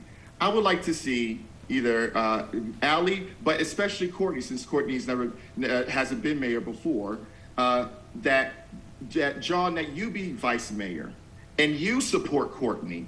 You be that ally to her. That's how, and I think that us progressives, this is the kind of governance that people want to see. This is why there was a progressive wave throughout the East Bay, is because people are tired of us, of our politics being the way that they are and representing it the way that they are, coming across the way that they are. And so I totally get it if this is the way that things are, but just be cognizant of how this will land with people, that they're expecting rotation, on the books or not, they're expecting rotation, and if someone is sticking around, it may not land well. And I just hope that we are able to communicate and engage the public as to why this is happening. Other than that, if this is something that John wants, then it's something that I would support. But please pay attention to what the people want. Okay, Councilmember Mora. So I just wanted to jump in and say, I do agree somewhat with what Member Preforce said. It's unfortunate that the people of Emeryville do not vote directly for their mayor. That's not the way the city government is set up. However, they did elect the 5 of us, and among the 5 of us, we are in turn essentially voting for a mayor. We're selecting the person who we think is most willing to do the job, and more importantly, is willing to do the job. So at the end of the day, this is a democratic process. It's actually the most democratic process I can think of, given the way the government works. And in terms of ethics, it's also the most ethical thing to do. Moreover, the fact that Ally and Courtney are not interested, it's kind of moot. The job is a lot of work, and it takes a lot of specialist knowledge and tremendous commitment. And I, for one, I'm grateful that if John is willing to serve again, then I'm willing to support him. Thank you. Member Medina. Thank you. First of all, I want to clarify about why I suggested Mayor Batters continue his term. Mayor Batters has taken the lead on finances and is one of 2 members of our budget subcommittee. We just lost our other member of the budget subcommittee. So that institutional knowledge of the details of our finances heading into a year where we need to pass a budget, when we're looking at the structural deficit from COVID-19, reduction in our sales and transit occupancy tax, is incredibly vital. It is incredibly useful to have somebody who's experienced in passing our budget, knows it in and out, to be able to help lead us through that process. I've trusted the council of both Mayor Bowders and former Mayor Diane Martinez on these issues for years. And my selection is very much based on subject matter expertise and both the dedication to which he brings this role. It is my choice to not do it and to suggest that it is a good choice to use Mayor Bowders again. And I do find it somewhat offensive to have a man tell me that it's really all about Mayor Bowders' ethics and morals. This is a political decision that I, after 6 years of serving in office, have made with my judgment as what is best for the people of Emeryville. And I've got to say something. If this is about the people of Emeryville, not the people calling in from San Francisco, and if you want to say that you're representing the public, be well aware that a simple Public Records Act request can look at all of your text messages and confirm who is not from Emeryville when requesting this from you. That's all. Member Welch. I just wanted to note that I appreciate wanting to potentially lift me up. I'm a person about a growth mindset. I don't mind starting and going into that role. This December marks me being on the council for 1 year. When I say that has expanded my understanding of just municipalities, I'm learning stuff that you don't think about learning because when you're living in a city, you're just experiencing it from a different point of view versus a person who is a legislator and a policymaker. I would be honored to serve as vice mayor. I feel like that is a growth opportunity for me personally, and I'm honored for the nomination because wanting to continue to grow to eventually, perhaps, maybe serve as mayor if I choose to do so on my own time. I want to feel prepared for the role. Emeryville deserves people who are prepared to serve in these roles. And everyone comes with their own gifts and talents, and everyone has their own opportunity for growth. And knowing where your opportunities of growth are within yourself is important when you are deciding what's your next step, what committees do you want to serve on, if you want to take the mayoral rotation or vice mayoral rotation, if you don't want to take it. It is a personal decision. So with that being said, I would like to make a motion. You may make a motion.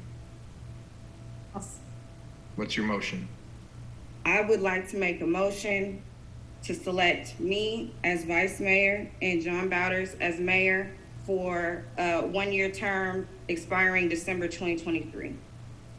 I'll second that motion. Yeah, motion has been made by Member Welch and seconded by Member Medina.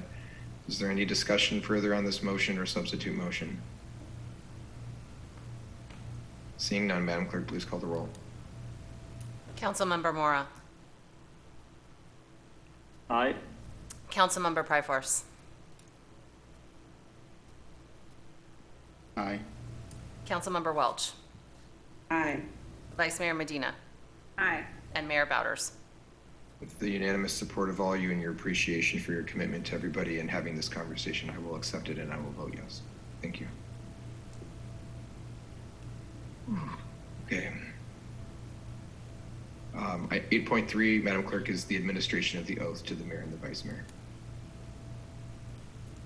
Yes, Mayor, I'll start with you, if that's all right. Can you please raise your right hand and repeat after me?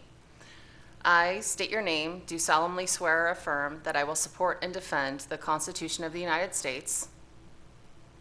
I, John J. Bowders, solemnly swear that I will support and defend the Constitution of the United States and the Constitution of the State of California against all enemies, foreign and domestic. and the Constitution of the State of California against all enemies, foreign and domestic. That I bear true faith and allegiance to the Constitution of the United States and the Constitution of the State of California. That I bear true faith and allegiance to the Constitution of the United States and the Constitution of the State of California.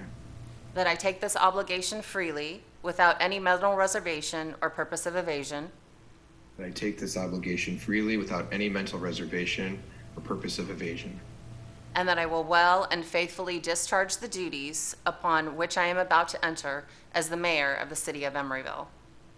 That I will well and faithfully discharge the duties upon which I'm about to enter as the mayor of the city of Emeryville. Thank you, Mayor. Thank you, April.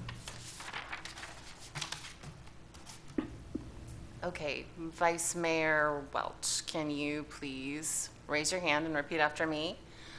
I state your name, do so solemnly swear or affirm that I will support and defend the Constitution of the United States.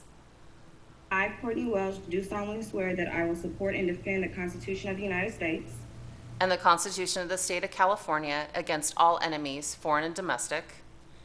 and the Constitution of the State of California against all enemies, foreign and domestic.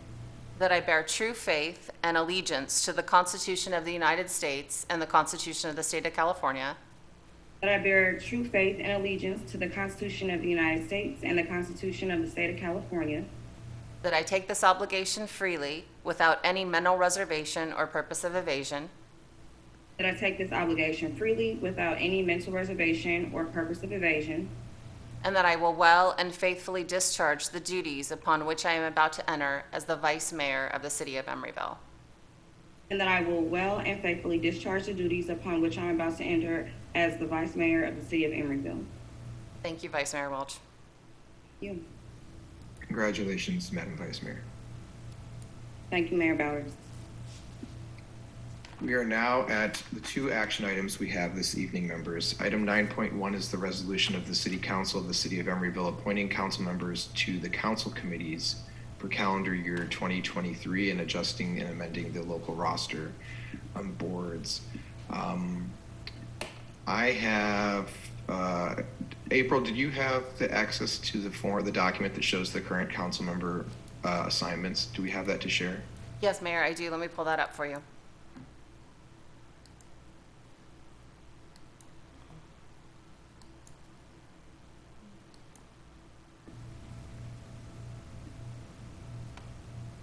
Okay, by way of background and context for the public's benefit as well as the new council members, we have 5 standing council committees. They're in your packet with additional information as to the current meeting schedule and the scope of each of these committees. 2 council members constitute less than a quorum, so 2 council members can be on a committee. We can't have more than that on these committees. And we typically have, as you see here, we typically have each member serves on 2 committees. There are 10 seats total, and there are 5 of us. And so these committees cover budget and governance, which is the annual budget production and administrative policy matters, community services, which deals with youth programming, after school programming, programs through the rec center and the senior center and the senior programs. Public Safety Committee, which deals with EMS, fire, and police. Sustainability Committee, which looks at our sustainability programs related to waste reduction, recycling, environmental programs, and some crossover with housing production as it relates to sustainability. And then the Transportation Committee, which is a combination of transportation policy and the public works infrastructure related to street and roads and sewer maintenance.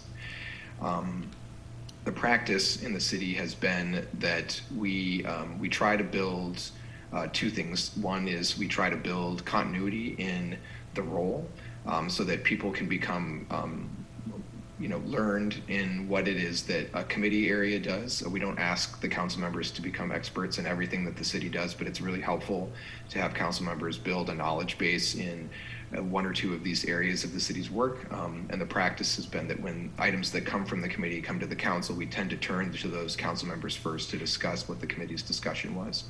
The other thing is that the next agenda item is related to regional appointments and boards, and members who are on these committees here that have subject matter areas. We try to link you to the regional boards that deal with these things, so you're both bringing Emeryville's actions to the regional conversation, but you're also bringing expertise and ideas from other cities back to our conversation on our committees. And so we want to support you for being leaders in those regional roles on the next item. We have here, do you have the ability to highlight Scott and Diane's names for me so I can just point out where the vacancies immediately exist? Do you highlight? Is it a PowerPoint? Is that why? It's okay. Don't worry about it. I was going to just try and make it visible for folks. Don't worry about it, April. It's okay. I wasn't prepared to do it like this. Wait, here. Oh. Okay, but not I'm sorry. What did you want me to highlight? Yes, highlight where it says the 2 spots where it says Diane and the 2 spots where it says Scott. Will do. Thank you. And then, so while she's doing that, those 4 are, oh no, I'm bright yellow. Those 4 are immediately available for people to choose to raise their hand for. But what we also want to do is, if there's a current council member who's in one of these committees who is interested in making a rotation and would like to give up or pass off the current committee, I want to also just ask if there's anyone here. So I'll start with Member Welch. Is there a committee that one of your 2 assignments that you're willing to say, or you are interested in saying you're willing to give up in case another or a new member wants it? I'm willing to give up public safety. Okay, so could we highlight Member Welch's name on public safety as well? Okay, and Member Medina, did you wish to change at this time, or are you looking to stay on those 2 committees? I like my committees. If anybody wants to fight me for sustainability, I'm open to takers. Okay. And I transitioned onto transportation a couple years ago after being on sustainability, and I'm hoping to remain on the budget and governance committee, even though I'm highlighted up there. So if you highlight me, April, and then you click the color box, you can probably change me to white. You have to use the highlighter. Yeah, now hit the circle now. Well, yeah, highlighter, then highlight my name, and then hit the circle and change it to white. The trash can. Oh. Okay. Well, maybe not. So what I'd like to do is just leave it. It's okay. What I'd like to do is start by asking the new council members if you could give us your top two choices. The goal would be to make sure that you get one of the top two choices you have. So member Pryforce, would you like to tell us what your two preferences would be? Do you have them? So as much as budget and governance based upon my business, and also I think IT falls under budget and governance, and I'd love to do a deep dive on that. I promised the students of Emory High that I will look after them, and during the last candidates forum, public safety came up a lot, and so they're scared, and at the same time there are some concerns, and I look forward to working with what I've called the wokest police force in the country, the Emeryville PD, on these issues, and community services, because that I think affects them. And so Emory High kids, yeah, I got you. Those are the two that I would go for. Thank you. Okay, so I wrote down public safety and community services. Thank you. Councilmember Morrow, did you have two that you had as your top two choices? I'll take, I think public safety with member Preforce, and then also sustainability. Okay. Okay, next, since member Welch has offered up the public safety one, I didn't hear Allie wish to change. Member Welch, did you have a preference for, would you like, you got to stay on community services? I would like to stay on community services. Okay. We have so yes. And what was your other preference? Seeing as I'm serving as vice mayor this year, I would like to go ahead and select budget and governance and replace member Martinez. Okay, so Courtney, budget, government. I'm just writing notes here because we don't have the ability to add them to the screen. I'm just keeping track. Allie, did you wish to change anything? Nope, happy with mine. Okay, well, that actually worked out, looks like really easily. So can you edit the names on this screen or not? I can make a motion with all of this verbally if you want me to. Yeah, I just want to capture that I have Bowders and Welch on budget. I have Welch and Pryforce on community services. I have Pryforce and Mora on public safety. I have Mora and Medina on sustainability, and I have Bowders and Medina on transportation. Yeah. Did I mistake anything that was said? No. You can take the screen down so I can see everybody. Okay. So with that, now I'll call for public comment. This is an action item, so members of the public who wish to comment on this item will have 2 minutes to make a comment. And I'd like to recognize the 18:04 p.m. Good evening. The hand went down, so I think we're maybe not looking to speak on this item. Okay. Okay, seeing no other hands raised, do we receive any comment cards? We did not, Mayor. Okay, so public comment is over, and at this time I'll entertain a motion if there's no further discussion. I'll make a motion. Okay. You moving the list as was, are you gonna? Oh yeah, moving the list as was written by Mayor Bowders. I'll second the motion. Okay, so we have a motion to approve the list as was articulated in the record by Vice Mayor Welch, seconded by Member Medina. Please call the roll. Councilmember Medina. Aye. Councilmember Mora. Aye. Councilmember Pryforce. Aye. Vice Mayor Welch. Aye. And Mayor Bowders. Aye. Thank you, members. And it's just a reminder, we will have, at the next meeting, we have calendaring. So just so folks know, the current committee assignments, they're third calendar years. So for the new members, you won't be attending that committee meeting this month unless you're replacing a vacated seat. Otherwise, the appointments begin technically January 1st. So we'll have this clerk check in with you about when the committee meetings begin for each committee. That takes us to 9.2, which is the resolution of the City Council of the City of Emeryville appointing representatives to the various county, regional, and statewide boards, commissions, and committees. I actually have the ability to probably share this. I just moved it while we were in the discussion. I just cut and pasted it into a spreadsheet so I could edit it for us. April, is yours editable or not? No, Mayor, it's not. I'm sorry. That's okay. Hold on one second. I'm gonna pull up what I have just cut and pasted from your thing here, and I just made a couple highlights. Okay, let me share screen to help us.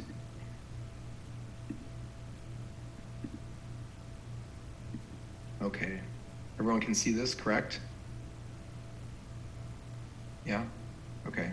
So these are all of the regional boards that April had on the sheet that was in the attachment.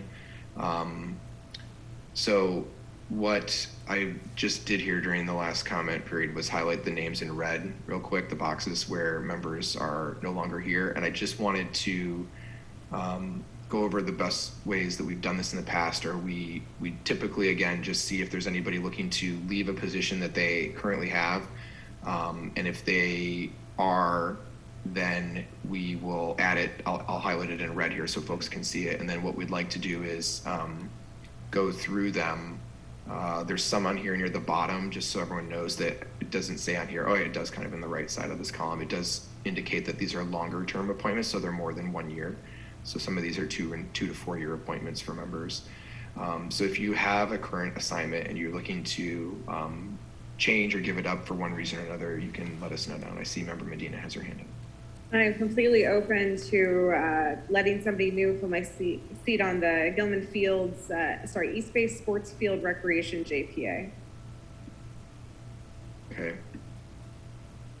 Anybody else? I'm looking to give up the League of California Cities and the East Bay Division League. So if folks want to seek those I'm not looking to do, and those are opportunities to meet electeds from other jurisdictions here in the East Bay. Member Welch?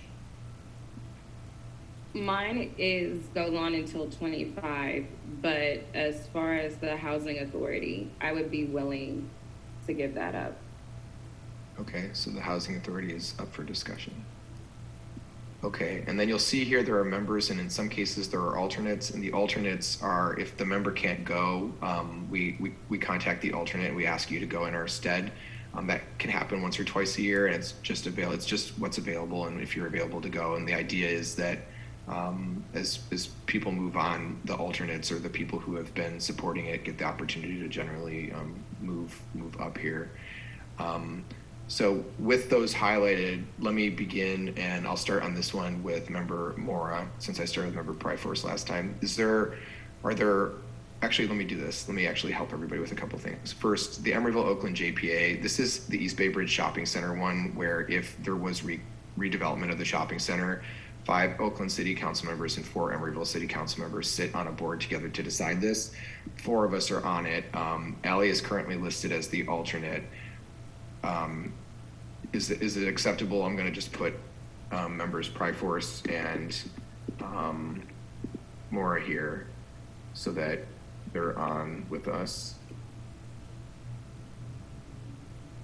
Since we have to have a full complement of folks, I'll start turning these things black.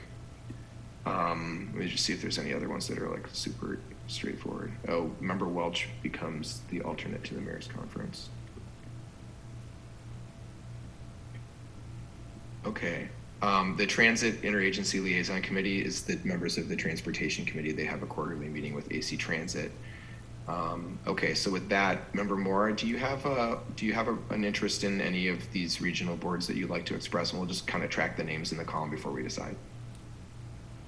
Yeah, I'm trying to think about what's complementary to sustainability. The committee that I'm on, I guess the waste management. Yeah, and the recycling board, they go together. Okay, I can do those two then.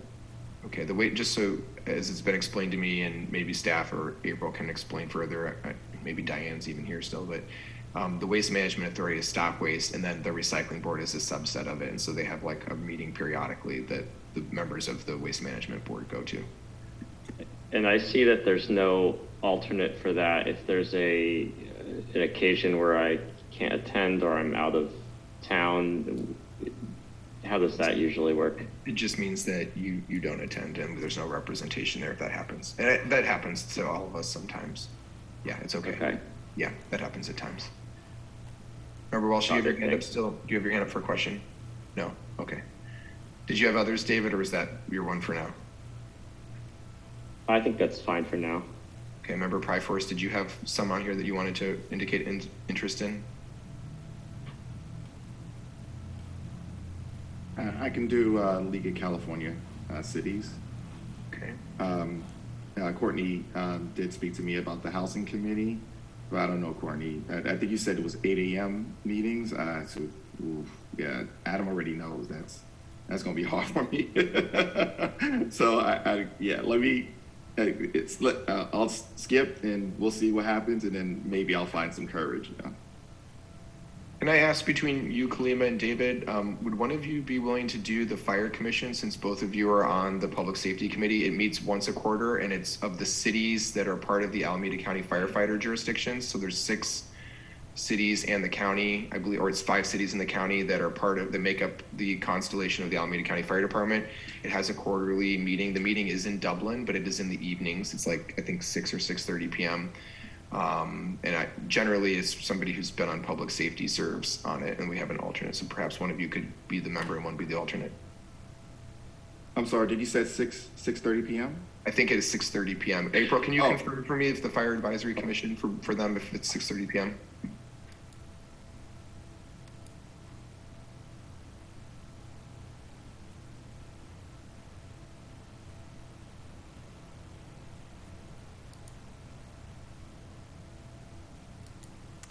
Sorry, Mayor, I'm looking. Hold on just a second.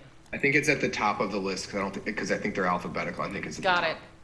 Got it. It is quarterly, 6:30 p.m.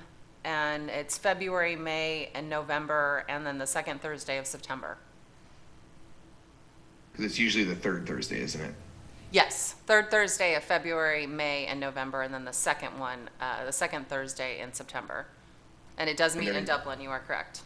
Okay, it's the fire headquarters are out there. So, Kalima, it would be 4 meetings a year in the evening. Would you be willing to do that? Yeah, that's cool. Yeah, thank you. Okay. Yeah, no problem. And David, are you able and willing to be the alternate in the case he can't make one of those meetings as the other public safety rep? Sure. Okay. All right. So I'm actually going to go ahead and do this. I'm not going to just keep putting it in the column because I don't hear Courtney or Allie asking to do this, correct? Okay. It's great that the public safety folks do it because that will introduce you to the other representatives in the cities around the area who are also dealing with Alameda County Fire. Okay, so we'll cut those in. So Courtney, is there anybody, Courtney, are you willing to stay on? You're kind of assigned for 4 years to the Housing Authority. Rock it out till 25. You're gonna have to work it out. You're gonna have to convince Kalima to go at those 8 a.m. meetings. I think it's gonna be a little harder than it looks. Might be easier to get them to change it to 10 to 12. So someone else will want to do it at some point. Right. Oh, if we could if they do 10 to 12, oh, that's fine. Yeah. Well, that's going to be, I think Courtney's going to have to go and start a lobbying campaign. So I will. Okay, cool. Okay, so let me go back up here. So I would like, unless anyone else is interested, I would like to, I gave up League of Cities. I'd be interested in doing the East Bay Community Energy Board. just because its link right now is with electrification is really linked to the work I'm doing at the Transportation Commission. Is there anybody who wanted that wanted to raise their hand for that? And it is, okay, I see nobody. I'm going to put my name in. Is there anybody who wants to be the alternate for me? Somebody on sustainability, hopefully. These are Ali or David. It's an evening meeting on a Wednesday, but I will not miss the Wednesday because it's the same day as my air district meeting, so it'll be my day off. I could be alternate, or Ali. I'll put you in, David, and I promise you that if it happens one time at the most, probably. I don't generally, cancel. I don't generally miss my meetings. Okay, East Bay Sports Field Recreation JP. I'm going to come back to this one because this is a fun one. Hold on a second. I didn't hear anyone else. Did anyone else want stop waste? No. So David's going to go into that category. I can just make these easier for all of us. Okay, so we have a couple left. League of Cities and the Gilman JPA. Courtney, you have your hand up.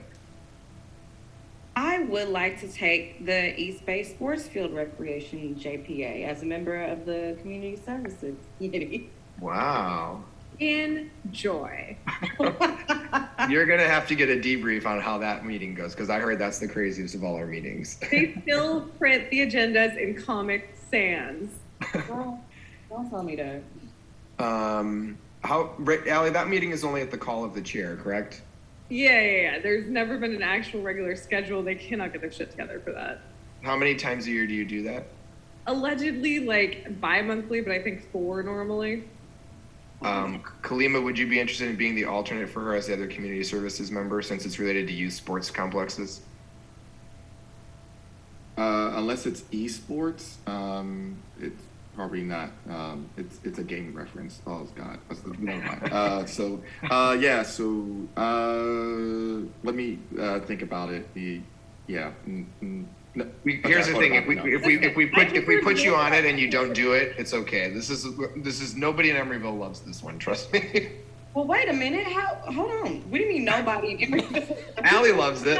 So hard. No. I promise you, I won't miss a meeting. I promise you, I won't call like. There's an emergency East Bay Sports Field Recreation JPA meeting. You got to get over there meeting. I will never call you and do that. It's really not that hard of a meeting. It's just been frustrating for me for a long series of interpersonal reasons. But if like you do care about kids having safe fields to play on and whatnot, it does that, right? It keeps the Gilman fields going. So. What time is the meetings? Generally like 6 p.m. and they're normally at City Hall, so it's pretty easy. Okay. Yeah. Okay. I'll do it. Yeah. You said kids. I got it. Yeah. Yeah. And sometimes the kids even show up, and it's cute. Okay. And then, so we have the League of California Cities. I'm coming off of this. Did anyone else want the League of California Cities? Courtney, you're the alternate right now. Did you want to do that? I think. Yeah. I said it earlier. Kalima I have Kalima. Oh, yes, I'll stay the alternate, and then I'll do the East Bay division. Okay, so Kalima, just to heads up so there's 2 parts to it, and I just want to make sure maybe you can each of you takes a different one. So the East Bay division, which Courtney is offering to do, is the one that meets almost monthly, and it's usually like 5 or 5:30. But the one that we have you sign up for, League of California Cities, that's the annual conference, which is usually in Long Beach or Sacramento or Monterey. They move it, but it's for 3 days in September. Remind me, Courtney, is it the week after the week of Labor Day, the Wednesday, Thursday, Friday? It was closer to like more the middle of September, but this upcoming one, or when is that? Because it's over the new Mayors and Council Members Conference. That's January 8th. Oh, that's the training. That's different. This is the conference. This is the actual vote on statewide resolution. Yeah, that was like this year was like September, like 7th, 8th, and 9th. So Kalima, what happens for this one is every city sends one delegate to the statewide conference for the league. It rotates location. It's 3 days long. The city pays for you to go. You go to the host hotel with all the other city reps. And then what happens is there's sometimes like resolutions where cities are trying to either demand the legislature do something. In an election year, it'll be something like they want to take a position on a ballot measure. What happens is we as a council will get whatever the resolutions are at the first meeting in September. We will vote on them to take a position on them. And then you go down and you're like advocating for the city and our vote as a council, whatever our position is on those, if they are. If there are no resolutions, there are like sessions and plenary trainings and things about new technologies coming to cities, new opportunities for cities to do things differently. It's a great chance to meet a lot of people and do it. It's just a question of whether you have the ability to take 3 days to go wherever it is. Yes, I can take the lead on both. Yeah. Okay, so I heard Courtney say she wanted to do the lead on the East Bay. Do you guys want to talk about how you want to handle that before I put it in here? If you feel comfortable handling both, I don't mind. I'll be Yeah, totally. Yeah, it's easier for me, like memory wise. Like I'll know it's like the stuff from the national stuff and then the East Bay stuff. It'll just be easy for me to go back and forth. Yeah.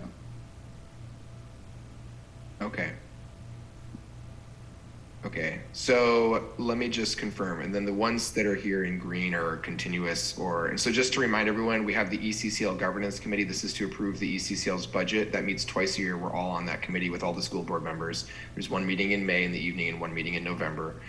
And then these folks down here, we have, I think it's on the agenda item for the next meeting. This is a resident who's appointed to this. This is the paratransit board. We don't have a, what do you call it? Council doesn't sit on that, and we don't sit on the EMTA. That's the Emeryville board.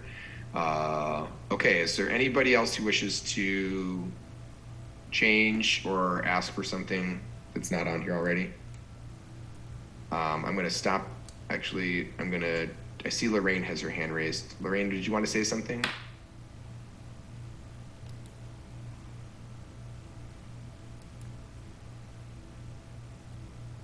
Hello, I'm just taking notes too, and I just wanted to double check AC Waste Management Authority. Since Councilmember Mora is now the member, is the alternate still going to be Councilmember Medina, or will we change that? Oh, I had it as having no alternate for the waste management. Is it because we didn't have one before? Is that why that's showing up like that? I'm not sure. The Source Recycling Board, Stop Waste, doesn't have an alternate. Okay, so this one does though. So let's fix this. It may have been that nobody took it and we just didn't have one. I'm happy to continue to serve as the imaginary alternate. Okay, thank you. Okay, so Allie will be the alternate for that one. Was that the only one, Lorraine, that was missing something? Yes, thank you.